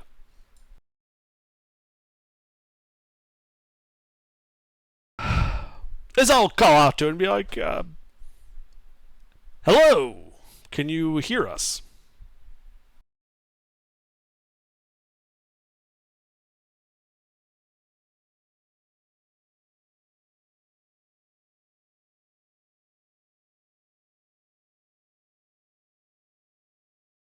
You hear a voice in your mind rumbling, yes. Okay, I respond telepathically as well to play this game. Ah, excellent. Who do I have the honor of addressing?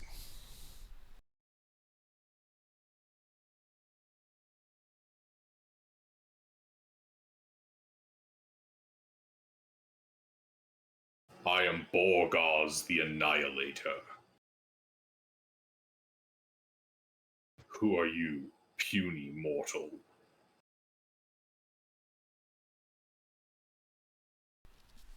And I'm just writing that down. I am Intervin.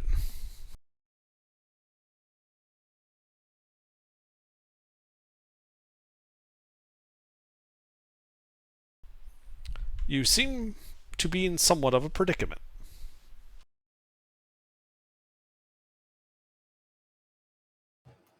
The demon doesn't respond, but you can see its muscles tensing and relaxing.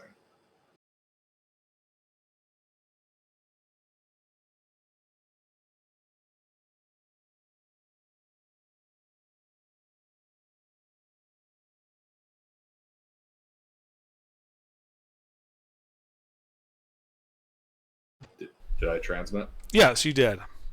I'm just kind of sitting there, just taking him all in, contemplating my next steps.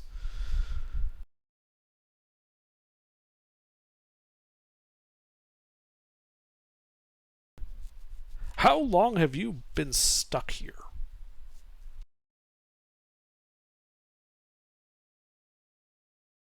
I have been trapped in this damned symphony since its first note.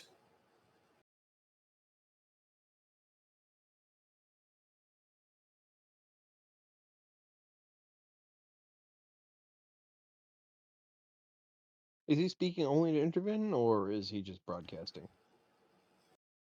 He is speaking to Intervin. Yeah, telepathically. I'll make a joke about our band not being that bad.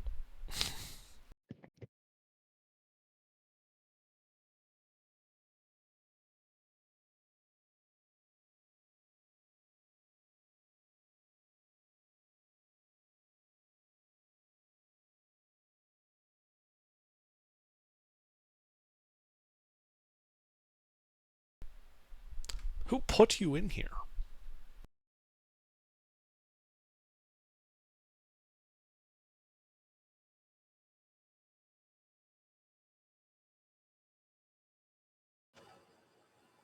What is the value of this information?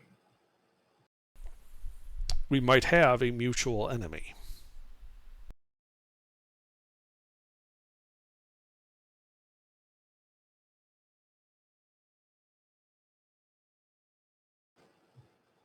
Persuasion check.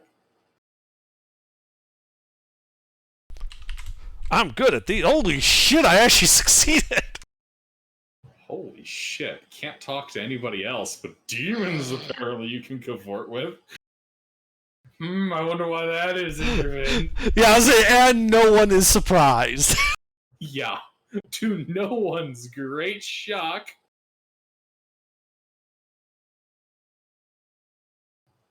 Targata, the imperishable.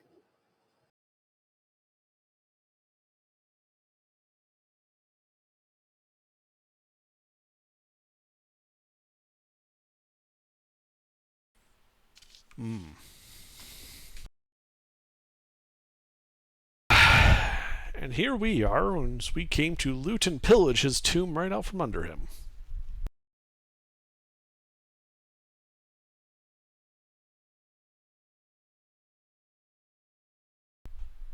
I bet you're pretty pissed at him.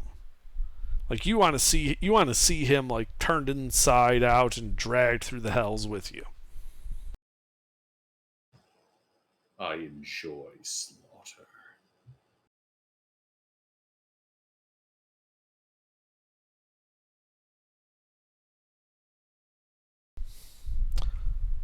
So if I decided to free you, as we appear to be, for the moment,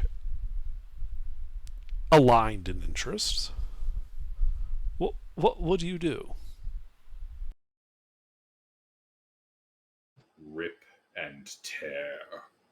Kill and destroy.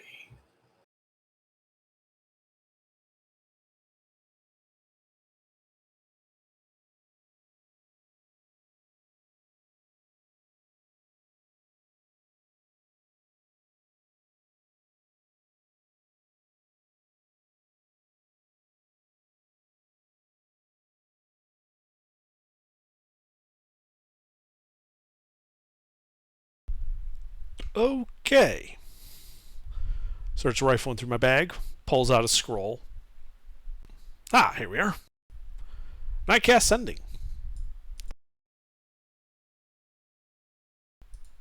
I'm doing a sending to the bottle, Kejma Wazir.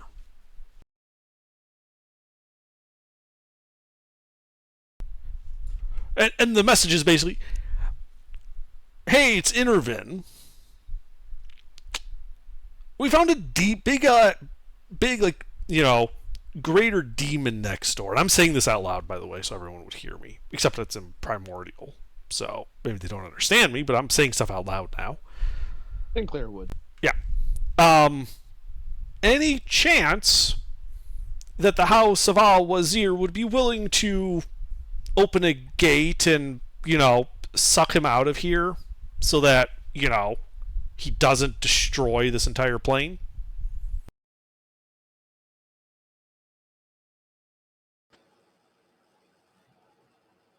That's what you send? That's what I send. All right.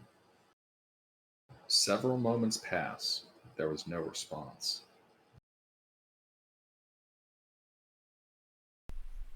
Of course not.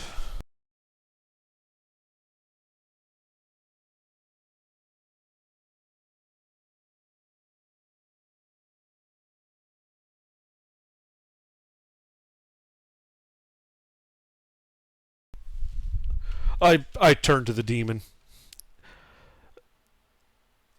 I have no means by which to help you at this time. Should I find some way to relieve you of this burden, I shall return. Then I turn to the rest of the party. All right, guys. Is there another way out of here?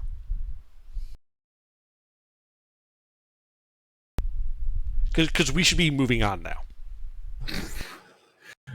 Yeah, there looks to be you can see a narrow alcove heading off diagonally on the north end of the room. So, Faradol, if you would, please, let's get out of here before the demon decides to really test whether that circle is going to hold him. Yeah, I'm done with that. All right, chop.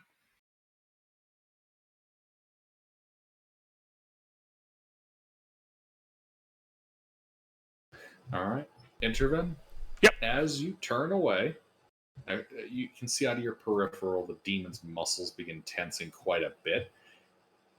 And it begins launching blows, attempting to get at you guys. Its attack simply being rendered inert by the space around the circle. Okay. What do the rest of them see? Raging within the space. Yeah. The rest of you see the occasional spark and etheric disturbance within the area around that sarcophagus. Yeah, when Intervin is scared, I'm getting out of dodge. So yeah, not sticking around. I don't think we're in any shape to take on a greater demon at this time.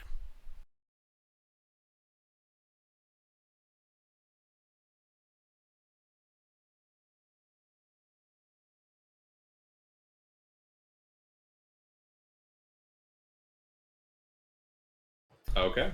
There are simply times when discretion is the better part of valor.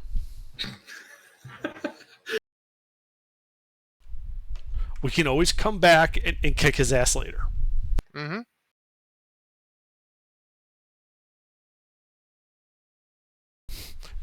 If you recall, the last time we fought a greater demon, I had to drop a dragon on them, and I can't do that at the moment.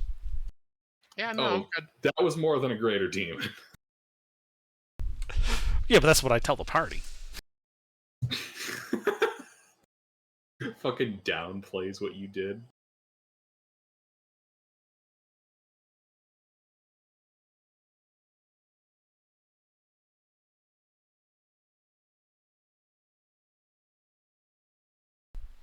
So yeah, we skedaddle. Leaving. Mm-hmm. Yeah.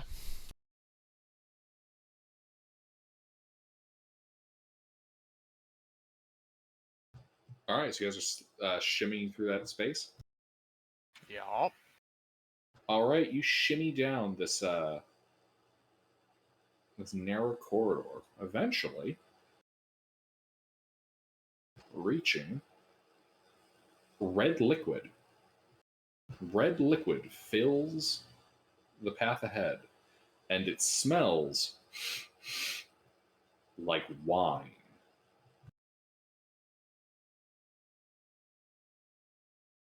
All right.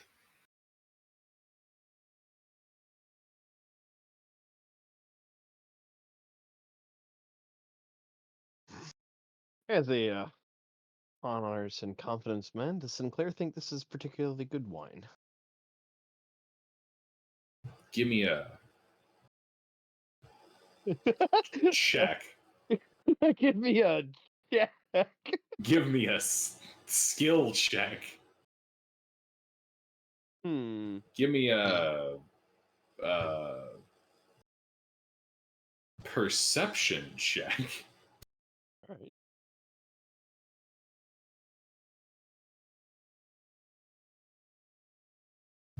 Indeed, this wine is clearly a fine vintage. Ooh, we should. Although it has maybe been let to breathe for a little too long. Ah, they could fix that.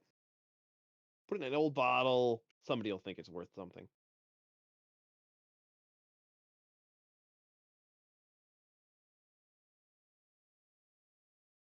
Anyway.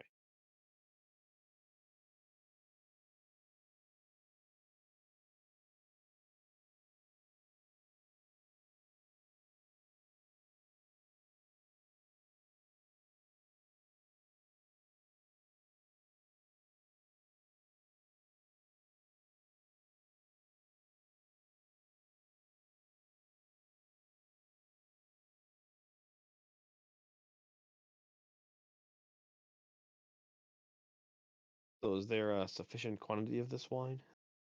Yeah, there's absolute fuckloads of. There's like a whole cistern.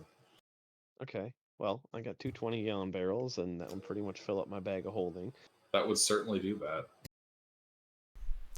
Yeah, I don't have massive liquid storage in my bag of holding, accounting for all the books and stuff. And the dead bodies and blood and... Yeah, and miscellanea. Yeah, but it's the book. The books are the primary part of it. Like, giant pile of bodies. No, the books take up more weight, actually. The books are the more important bits. I only have the 2 barrels, so that's all I can get is 40 gallons, and that would basically put me at full for the bag of holding. But anyway. If it helps, I have a water skin. Well, I mean, Sinclair's got like 8 water skins on him, but the pulling a sufficient, I mean, what's a water skin hold? I think a gallon? A gallon of liquid? Something Either like a that. gallon or a quart. No, it wouldn't be a quart because it's a day's rations of water. So that's about a gallon. I don't drink water. I don't know how much people go through in a day.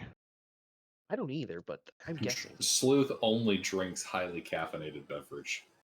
Yeah, I know. He and I are the same in that department. It's 98% distilled caffeine mixed with just enough water to turn it into like a pudding. Well, I drink about a gallon a day. Easy. Yeah, that's the water the wineskin water skin is about a gallon of liquid. But anyway, so yeah, I have a couple of water skins. 4 I don't pints. have the carrying capacity to carry them full. What? A water skin is 4 pints. 2 quarts. Yeah.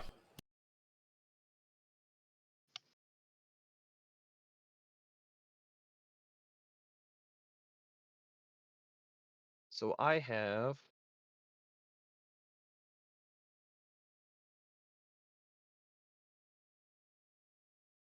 which fucking inventory pile do I have?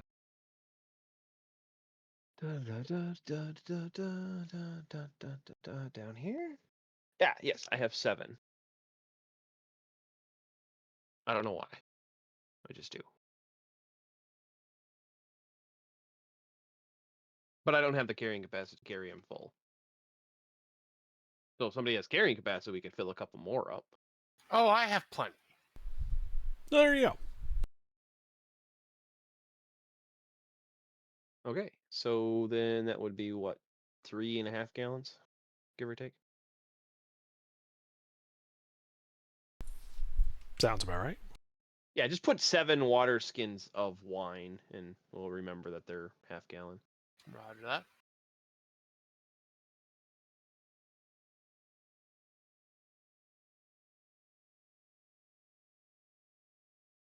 Do you want to tag on this wine, Gilbert, or just the wine from TOA is enough? Yeah, that works. How many cisterns of wine could there possibly be in one dungeon? You'd be surprised. I have no idea. How many masks were in that other room? No, I'm kidding. How much do they weigh? If you put water skin, it should autofill. 5 pounds for a water skin. Roger. Yeah. Cheating you, I'm telling you. Should be 4 pounds. Gallon of water is 8. Plus the water skin itself. You're not telling me a leather water skin weighs a pound. It's sturdy leather. Ah. Plus like the nozzle and the cork. Yeah, I know. And the loop. It's the quarter pounder argument from Seinfeld. Yeah, so I can carry like another 145 We would have tried to market it as a 3rd pounder, but apparently you people can't do math. We're a bit dumb. But I can carry another 145 pounds. So, if you got more Do wine. you want to carry one of the wine casks? They're 140 each. You'd be full up, though. But that would free up the bag of holding. Yeah, we can do that. Okay. So yeah, just a 20-gallon wine cask is 140 pounds. Gotcha.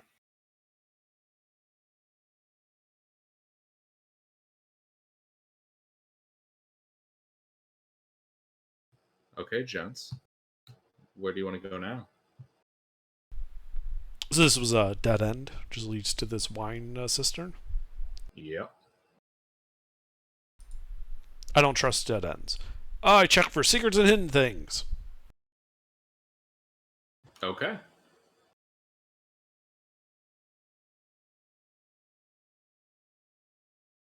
You find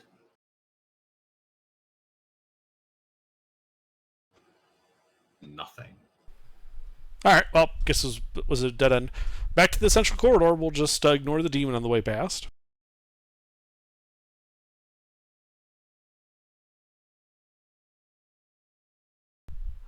And I think we're ready to descend. Yeah, Intervin, you can see a fucking firestorm inside of there. Everybody else, oh man, that's a weird etheric disturbance. I'm not looking at it. The heat shimmer. I might, and I stress might here. I'm not entirely convinced this is my fault. He might be angry, not at us, but I might have said some things that brought back, some bad memories and the like. And there really isn't anything we can do to help him. It's a demon. We're always angry.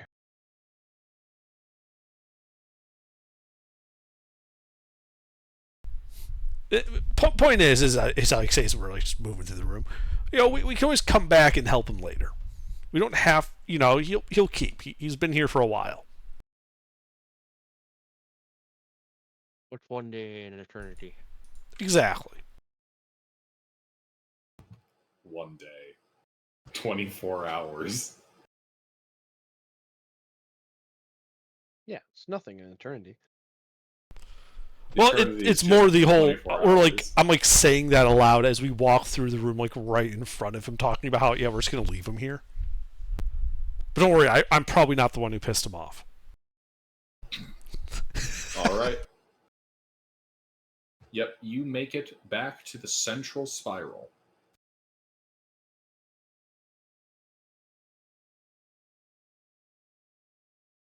Overlooking the area.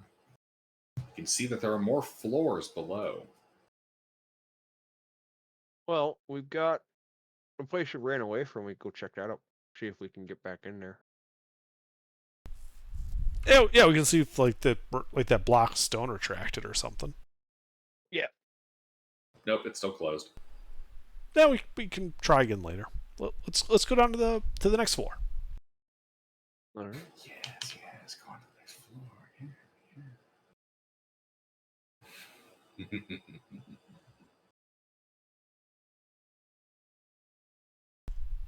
And I think we have Faradul lead as we descend. Indeed. Indeed. Yeah, that's a good Faradul, idea. you take point. I am point man. Well, yeah, you don't want me to try There's no to need take to point. feel down, I said, point man. Get put on the ground. Because there's people camping right there. So, okay then. Yes. Now I'm just picturing a bunch of people camping behind doors with shotguns and Mikhail with his knife. All to the tune of that song. Alright. Yeah. You can see on a bronze plaque, words are written in the common tongue. Oh, cool. I can read that. Indeed, you can read that, and it says, "Walk through water with weapon in hand.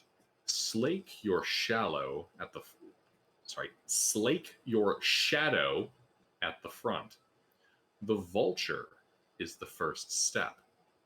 Write the gods. The walls of history tell all."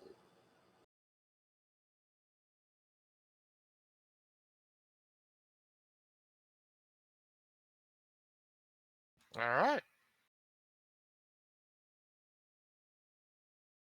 I mean, I got weapon in hand. I got that part covered. Everything else.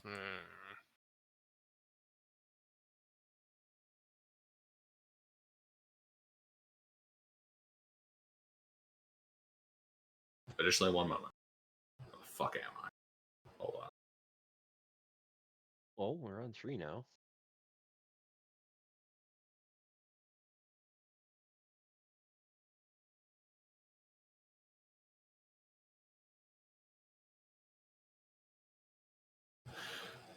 Additionally, you can see upon the stonework here a strange bioluminescent purple mold sprouting from sections of floor, wall, and ceiling. It reeks of rotting corpses, and every once in a while, you see the mold kind of bubble up, mutate, and an eye pop out, which then lazily scans the area before shriveling up. I play a game of whack-a-mole with the eyeballs and arrows.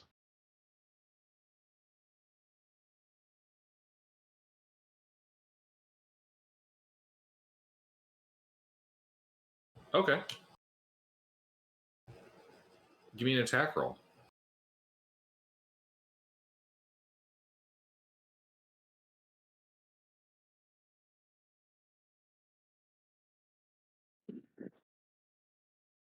Let's walk back. On Interven. Give me an attack roll. Roll. I'm not attacking. Sinclair, I mean. Sinclair, give me that attack roll.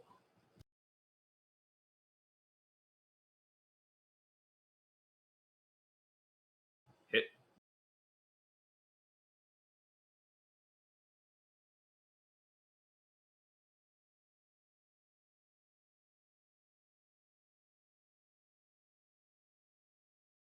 $28 non-magical piercing.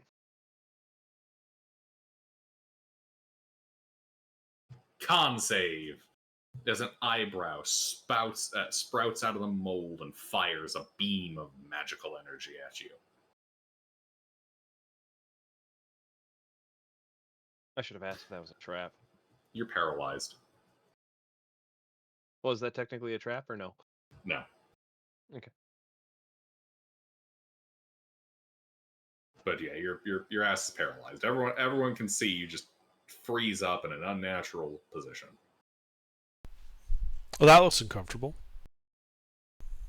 I guess you shouldn't shoot the mold. Noted.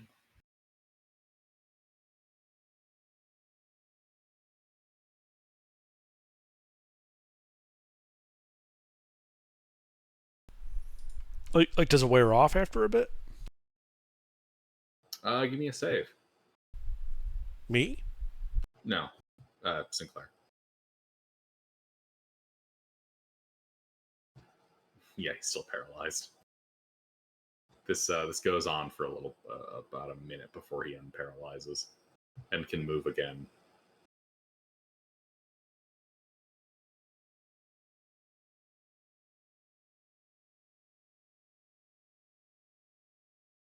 Nice try. You forgot to roll. Yeah, I know. Oh, that's mighty strange. You got a bunch of 23s. I wonder how that happened. I noticed that too. I was like, oh, wait. So after the second or third or fourth. All right. So, eventually, Sinclair can move again. After Those amount eyeballs of are time problematic. determined by the DM, no particularly clear period of time in which it was. 24 seconds. You can't prove shit. All right.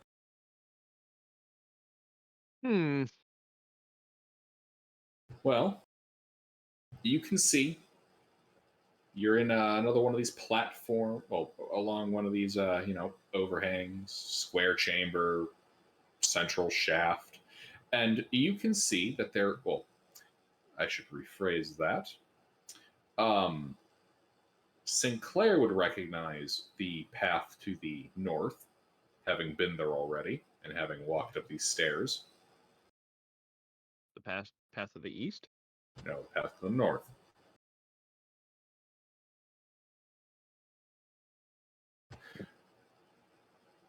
There is, however, a large 10-foot. Hold on, I'm just getting the freaking snippet. Hold on.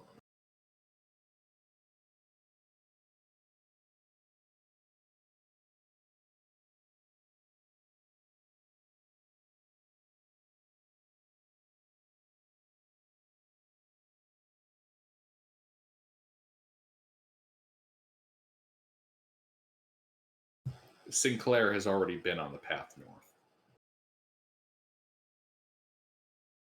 You guys are on the left-hand side of that image.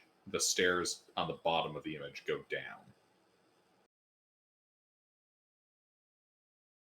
I would recognize it from seeing through the yeah.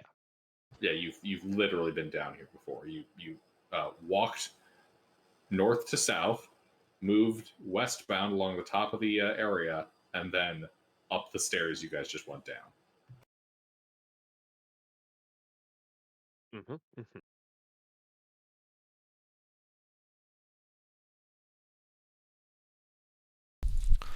Well, I mean, there's this hall right here at the bottom of the stairs. What's down there? What's at the bottom of the stairs? Well, you said that the stairs on the left are what we came down to this level, correct? Yeah. So wouldn't we see the hallway to our left? Yes. I was getting to that. My apologies. No, you're all good. You're all good.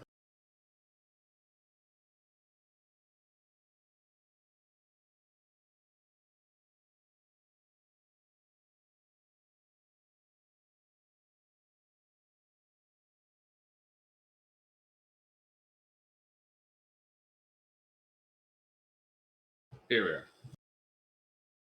You can see two hulking figures standing in alcoves along this long hall, facing each other. Armor is bolted crudely into exposed flesh, and they wear bucket helms and spiked gauntlets. Iron collars around their necks are connected by a spiked chain that stretches across the corridor.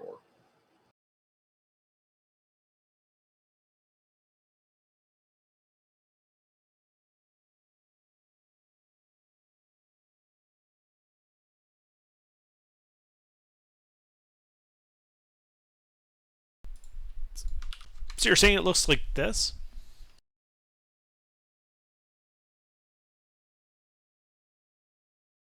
No, that's fucking horrifying. What is that? Combat servitor? What was the source? My god, that thing's horrifying. Believe it or not, that's one of the more normal looking ones. No, I mean, like, what is that specifically from? Google image search. Okay, so random. Yeah. But it's like, that looks a lot like what you're describing. No, it doesn't have gun arms. You don't want to encounter my flesh golems with las cannons. This is why I was asking clarifying questions about what it is we were seeing. No, I know. This is what you see. A Tomb Guardian. You can tell because the little ID tag's floating right above its head. Does it have a health bar above its head too? No. That's at the bottom of the screen. That part. That would be funny. Like you use like illusion magic to have like a health bar above your golem the entire time. that one shot, the dungeon, not the dungeon, the Coliseum. I was supposed to work that in, but I completely forgot. There's health bars above everybody's head.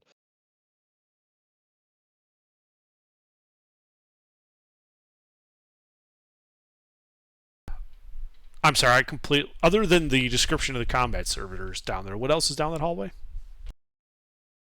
That's what you see, the hallway. And the combat servitor. No door, or is there any reason to actually go down there? Oh, no, there's that. Looks like there's some doors at the far end and some kind of hallway going north. We have to get past these guys first. Yeah. Well, Tally ho. Tally ho.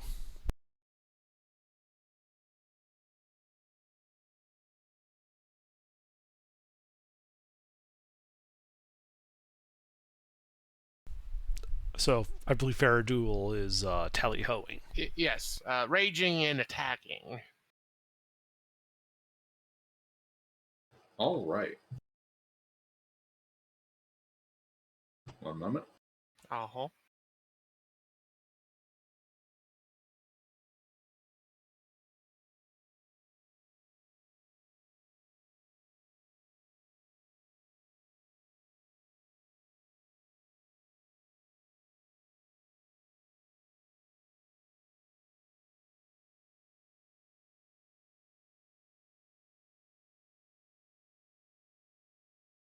All right, you charge forward. Roll an ish.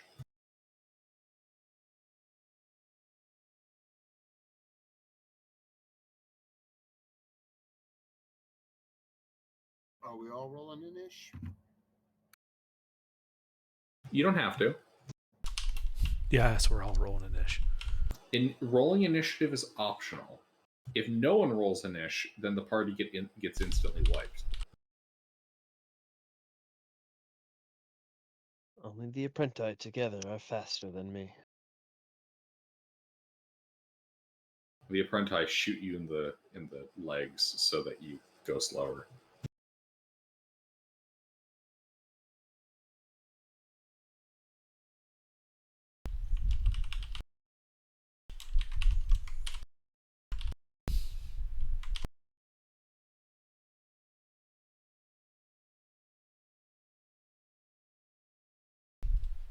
Yeah, okay.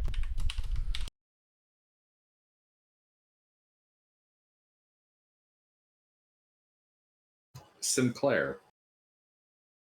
Well, I like to cross the hallway and get out of the way, and I'll actually move. If I move all the way around to the other side of the balcony, can I see down that hallway fine? On that time again? So we're at the bottom of the stairs in front of the 10-foot wide hallway, correct? Yes. So if I go north and then east and then back south, I can get on the other side of the balcony. Oh, yes. Yes, I see what you're doing. I just need how much I need through people or whatever. I'm probably gonna have to bonus action dash, so 60 feet should get me there. 65.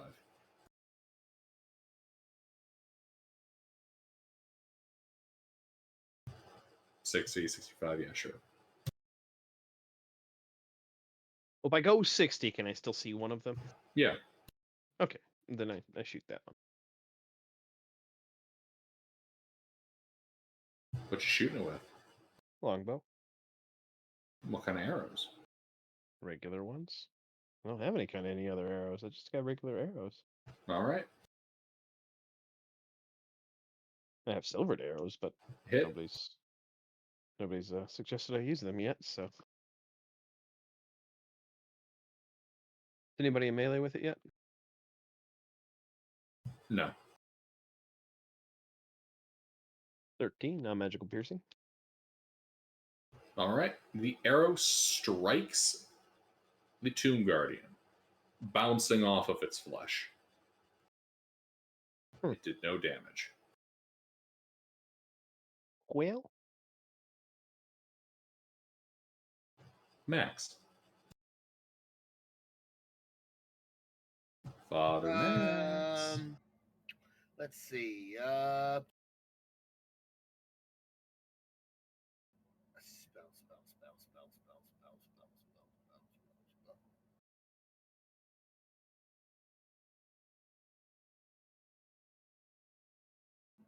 Kill that monster.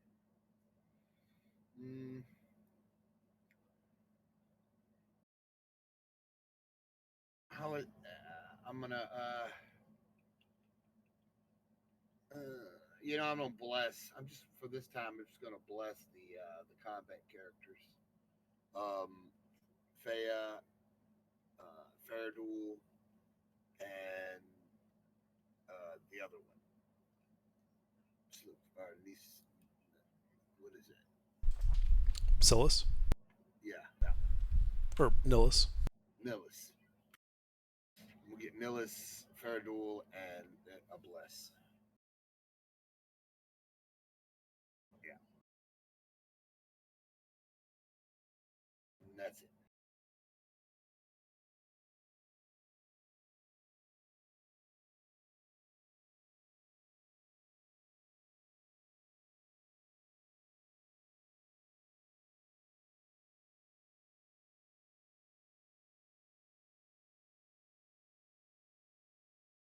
All right. Fea. So they're 65 feet away? No. Oh. How far are they? They are 15 feet away. Oh, okay. I move up, I get big, and I hit him. What are you hitting him with? A magic sword. A what? Magic longsword? Magic longsword, okay. The one that fucks up beasts, plants, and humanoids? Yes. Alright. The extra damage does not apply to these guys. Oh, you got my hopes up by bringing it up. Like, what? Is it counting? Now I'm sad.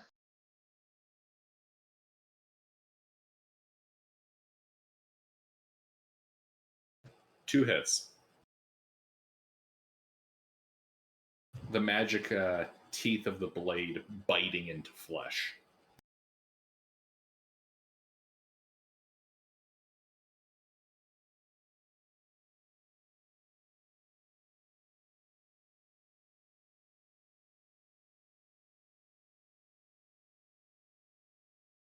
$19 and $10. All right. Yeah, the magic teeth bite in, ripping apart this creature. It is injured. Anything else? That's it. Amtar.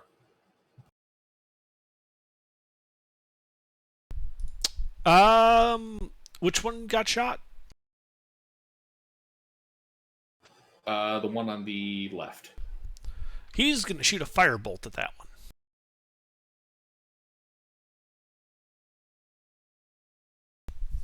14? Miss. All right, easing up back up to get some distance. That's it. Intervene. Okay. So remember those fan blades? Uh-huh. I throw my armful of adamantine longswords at it and cast Animate Object. All right. Those, I think I said they were medium? Yeah. No. Yeah, medium. Yeah. So 5 of them. Same one.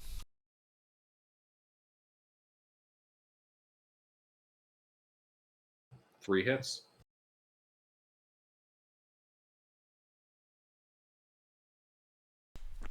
So total of 27 slashing damage. Indeed, the adamantine blades slice through this creature's flesh. Yeah, and then I'm going to back up because I don't want it running into melee with me after throwing some swords at him. All right. Isha. She's going to Ray of Frost that one.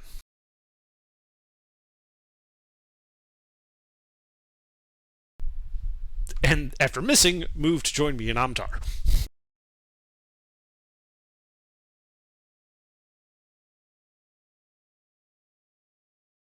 All right.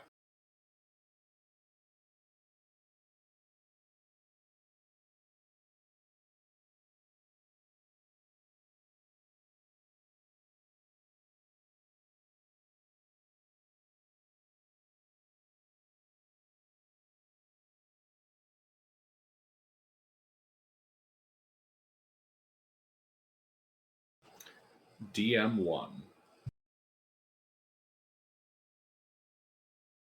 Well, let's see. This dude.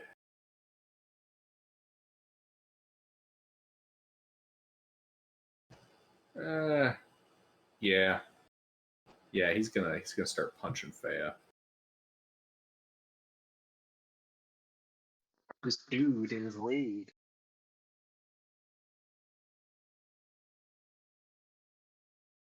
What? This dude is rude.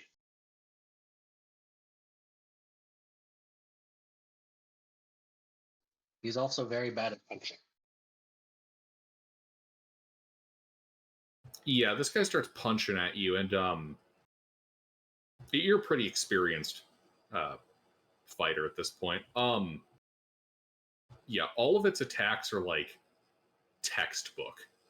Like they could not be more pre-programmed textbook, standard shit that they you know what I mean. Mm-hmm. All right. Nillis. So, who's got the bow without the magic? Me.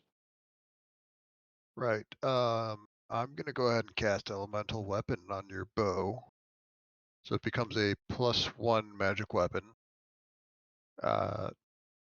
And it's going to do an extra 1d4 acid damage. Okie dokie. That is an action, bonus action. I'm going to get between the. How far are the guardians from the mages in our party? 15 beyond 25 feet. I mean, we But backed just up, never exactly so specified how far they backed up. So, yeah, like 30 feet or beyond. All right, I'm gonna get like 10 feet in front of the mages and turn into an earth elemental to be big and in the way of the tomb guardians if they try and go after the mages. All right. Then that is gonna be my turn. All right. Faradul. Well, I'm going to rage, and then is one of them more damage than the other? Yes. I'll go after that one, and I shall attack it with the hammer.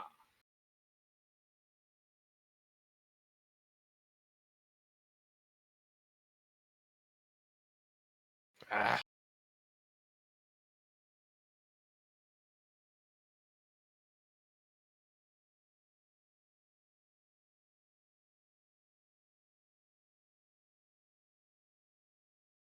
Three hits, I'm assuming. Mm-hmm. 3 hits. A grand total of 54 magic bludgeoning damage. All right, yeah, you start bashing into this thing. The metal armor bolted into its flesh dents, and this thing bellows at you in rage. I bellow back. Anything else? You know what? Fuck it. I'll try to intimidate presence it. So, it must succeed a wisdom saving throw. Frightened has no effect on this thing. Never mind. That's all I do. All right, DM2.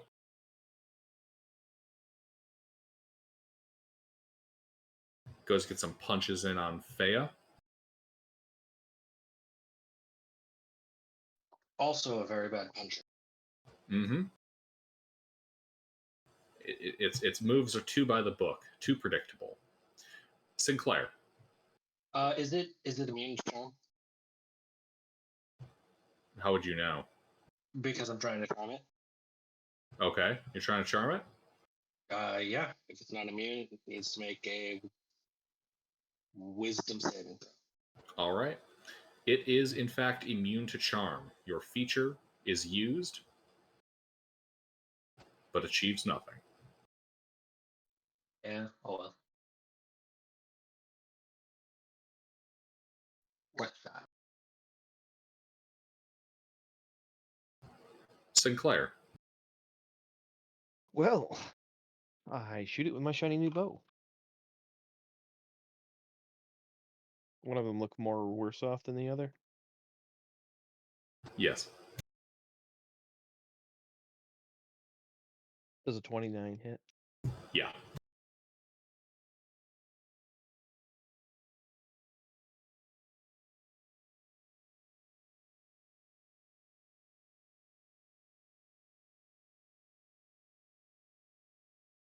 $29, 2 of it being acid. All right.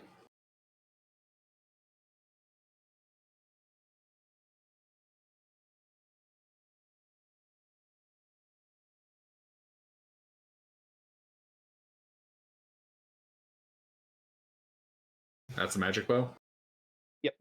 All right. It takes the full amount and dies, falling slack on the ground, the chain holding it to the other Tomb Guardian, kind of yanking a little bit. Maxwell. Yes. Your turn. What's left? A Tomb Guardian. Okay. All right. Let's see. I already have Bless up as a concentration spell.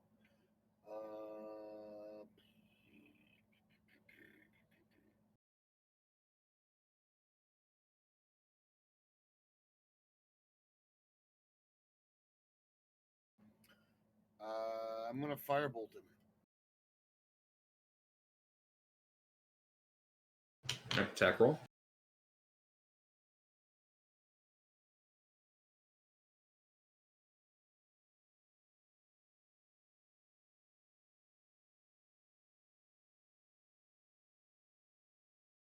That's a miss, right? That's a miss.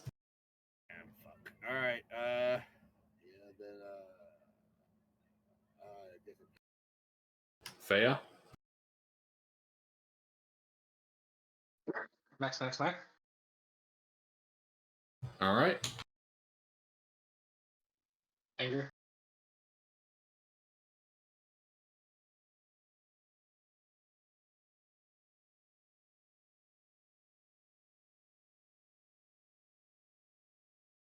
Yeah, it's 3 hits.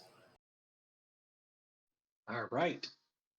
And this guy not gonna have a good time because I'm activating Fire Rune and I'm making him trip.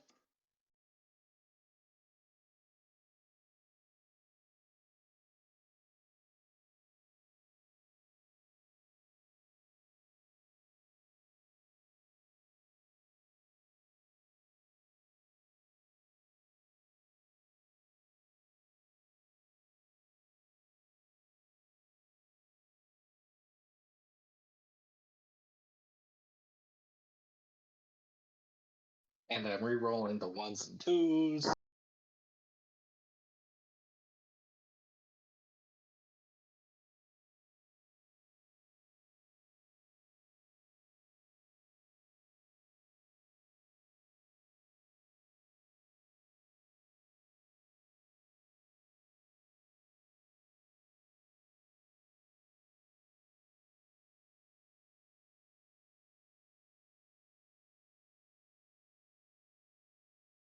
Bloodied.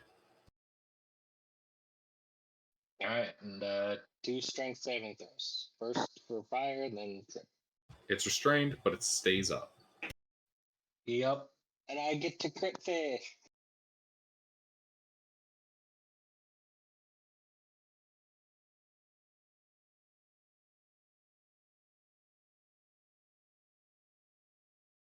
Nope. But they still hit. Indeed. All right. Amtar. All right. Still have damage. Oh, you do? Yeah, I only rolled 1 hit. Oh, come on. Roll the other ones then. Those were crit fish. Yeah, get those rolls on.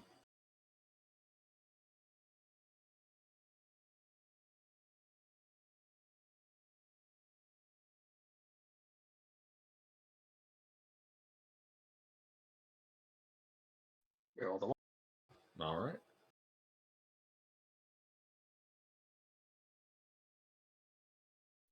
Alright. And action surge. Okay.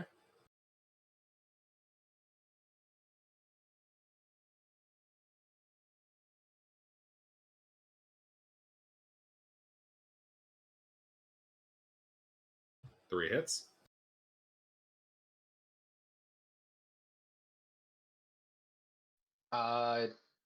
Messed up somewhere because it's supposed to be at advantage. Yeah. You forgot to put the 2d20. Roll a d20. Keep the highest one, so the roll you made. Well, anyway. Yep, 3 hits.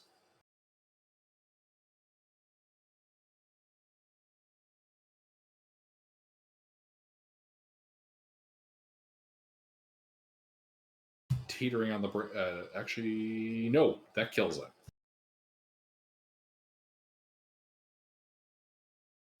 Hooray. It has been slain. Both Tomb Guardians lie dead at your feet. Hooray. Anything else? Well, it's dead.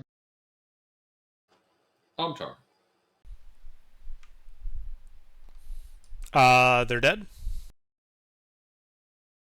Yes.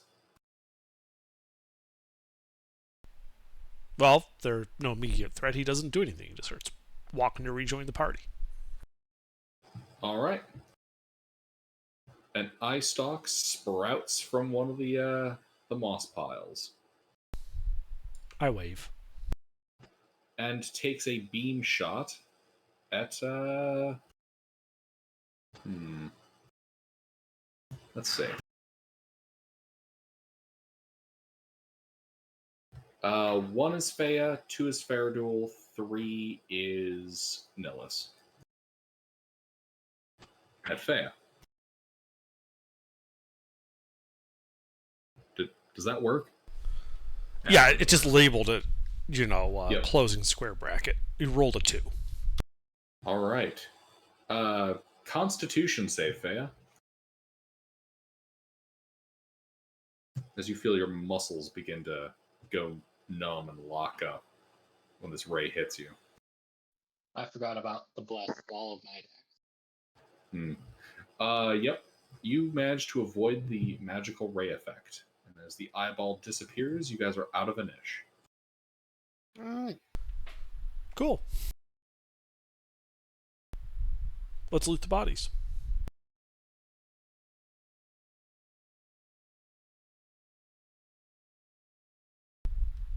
Anything valuable on them? No. Oh. They're Anything composed not of valuable on they are them? composed of dead flesh and scrap iron. How much scrap iron? 80 pounds. That's a good hunk of iron.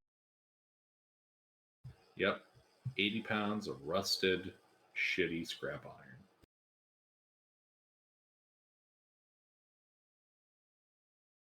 And I think we'll end the session there. I just looked at the clock and realized it was 11:20.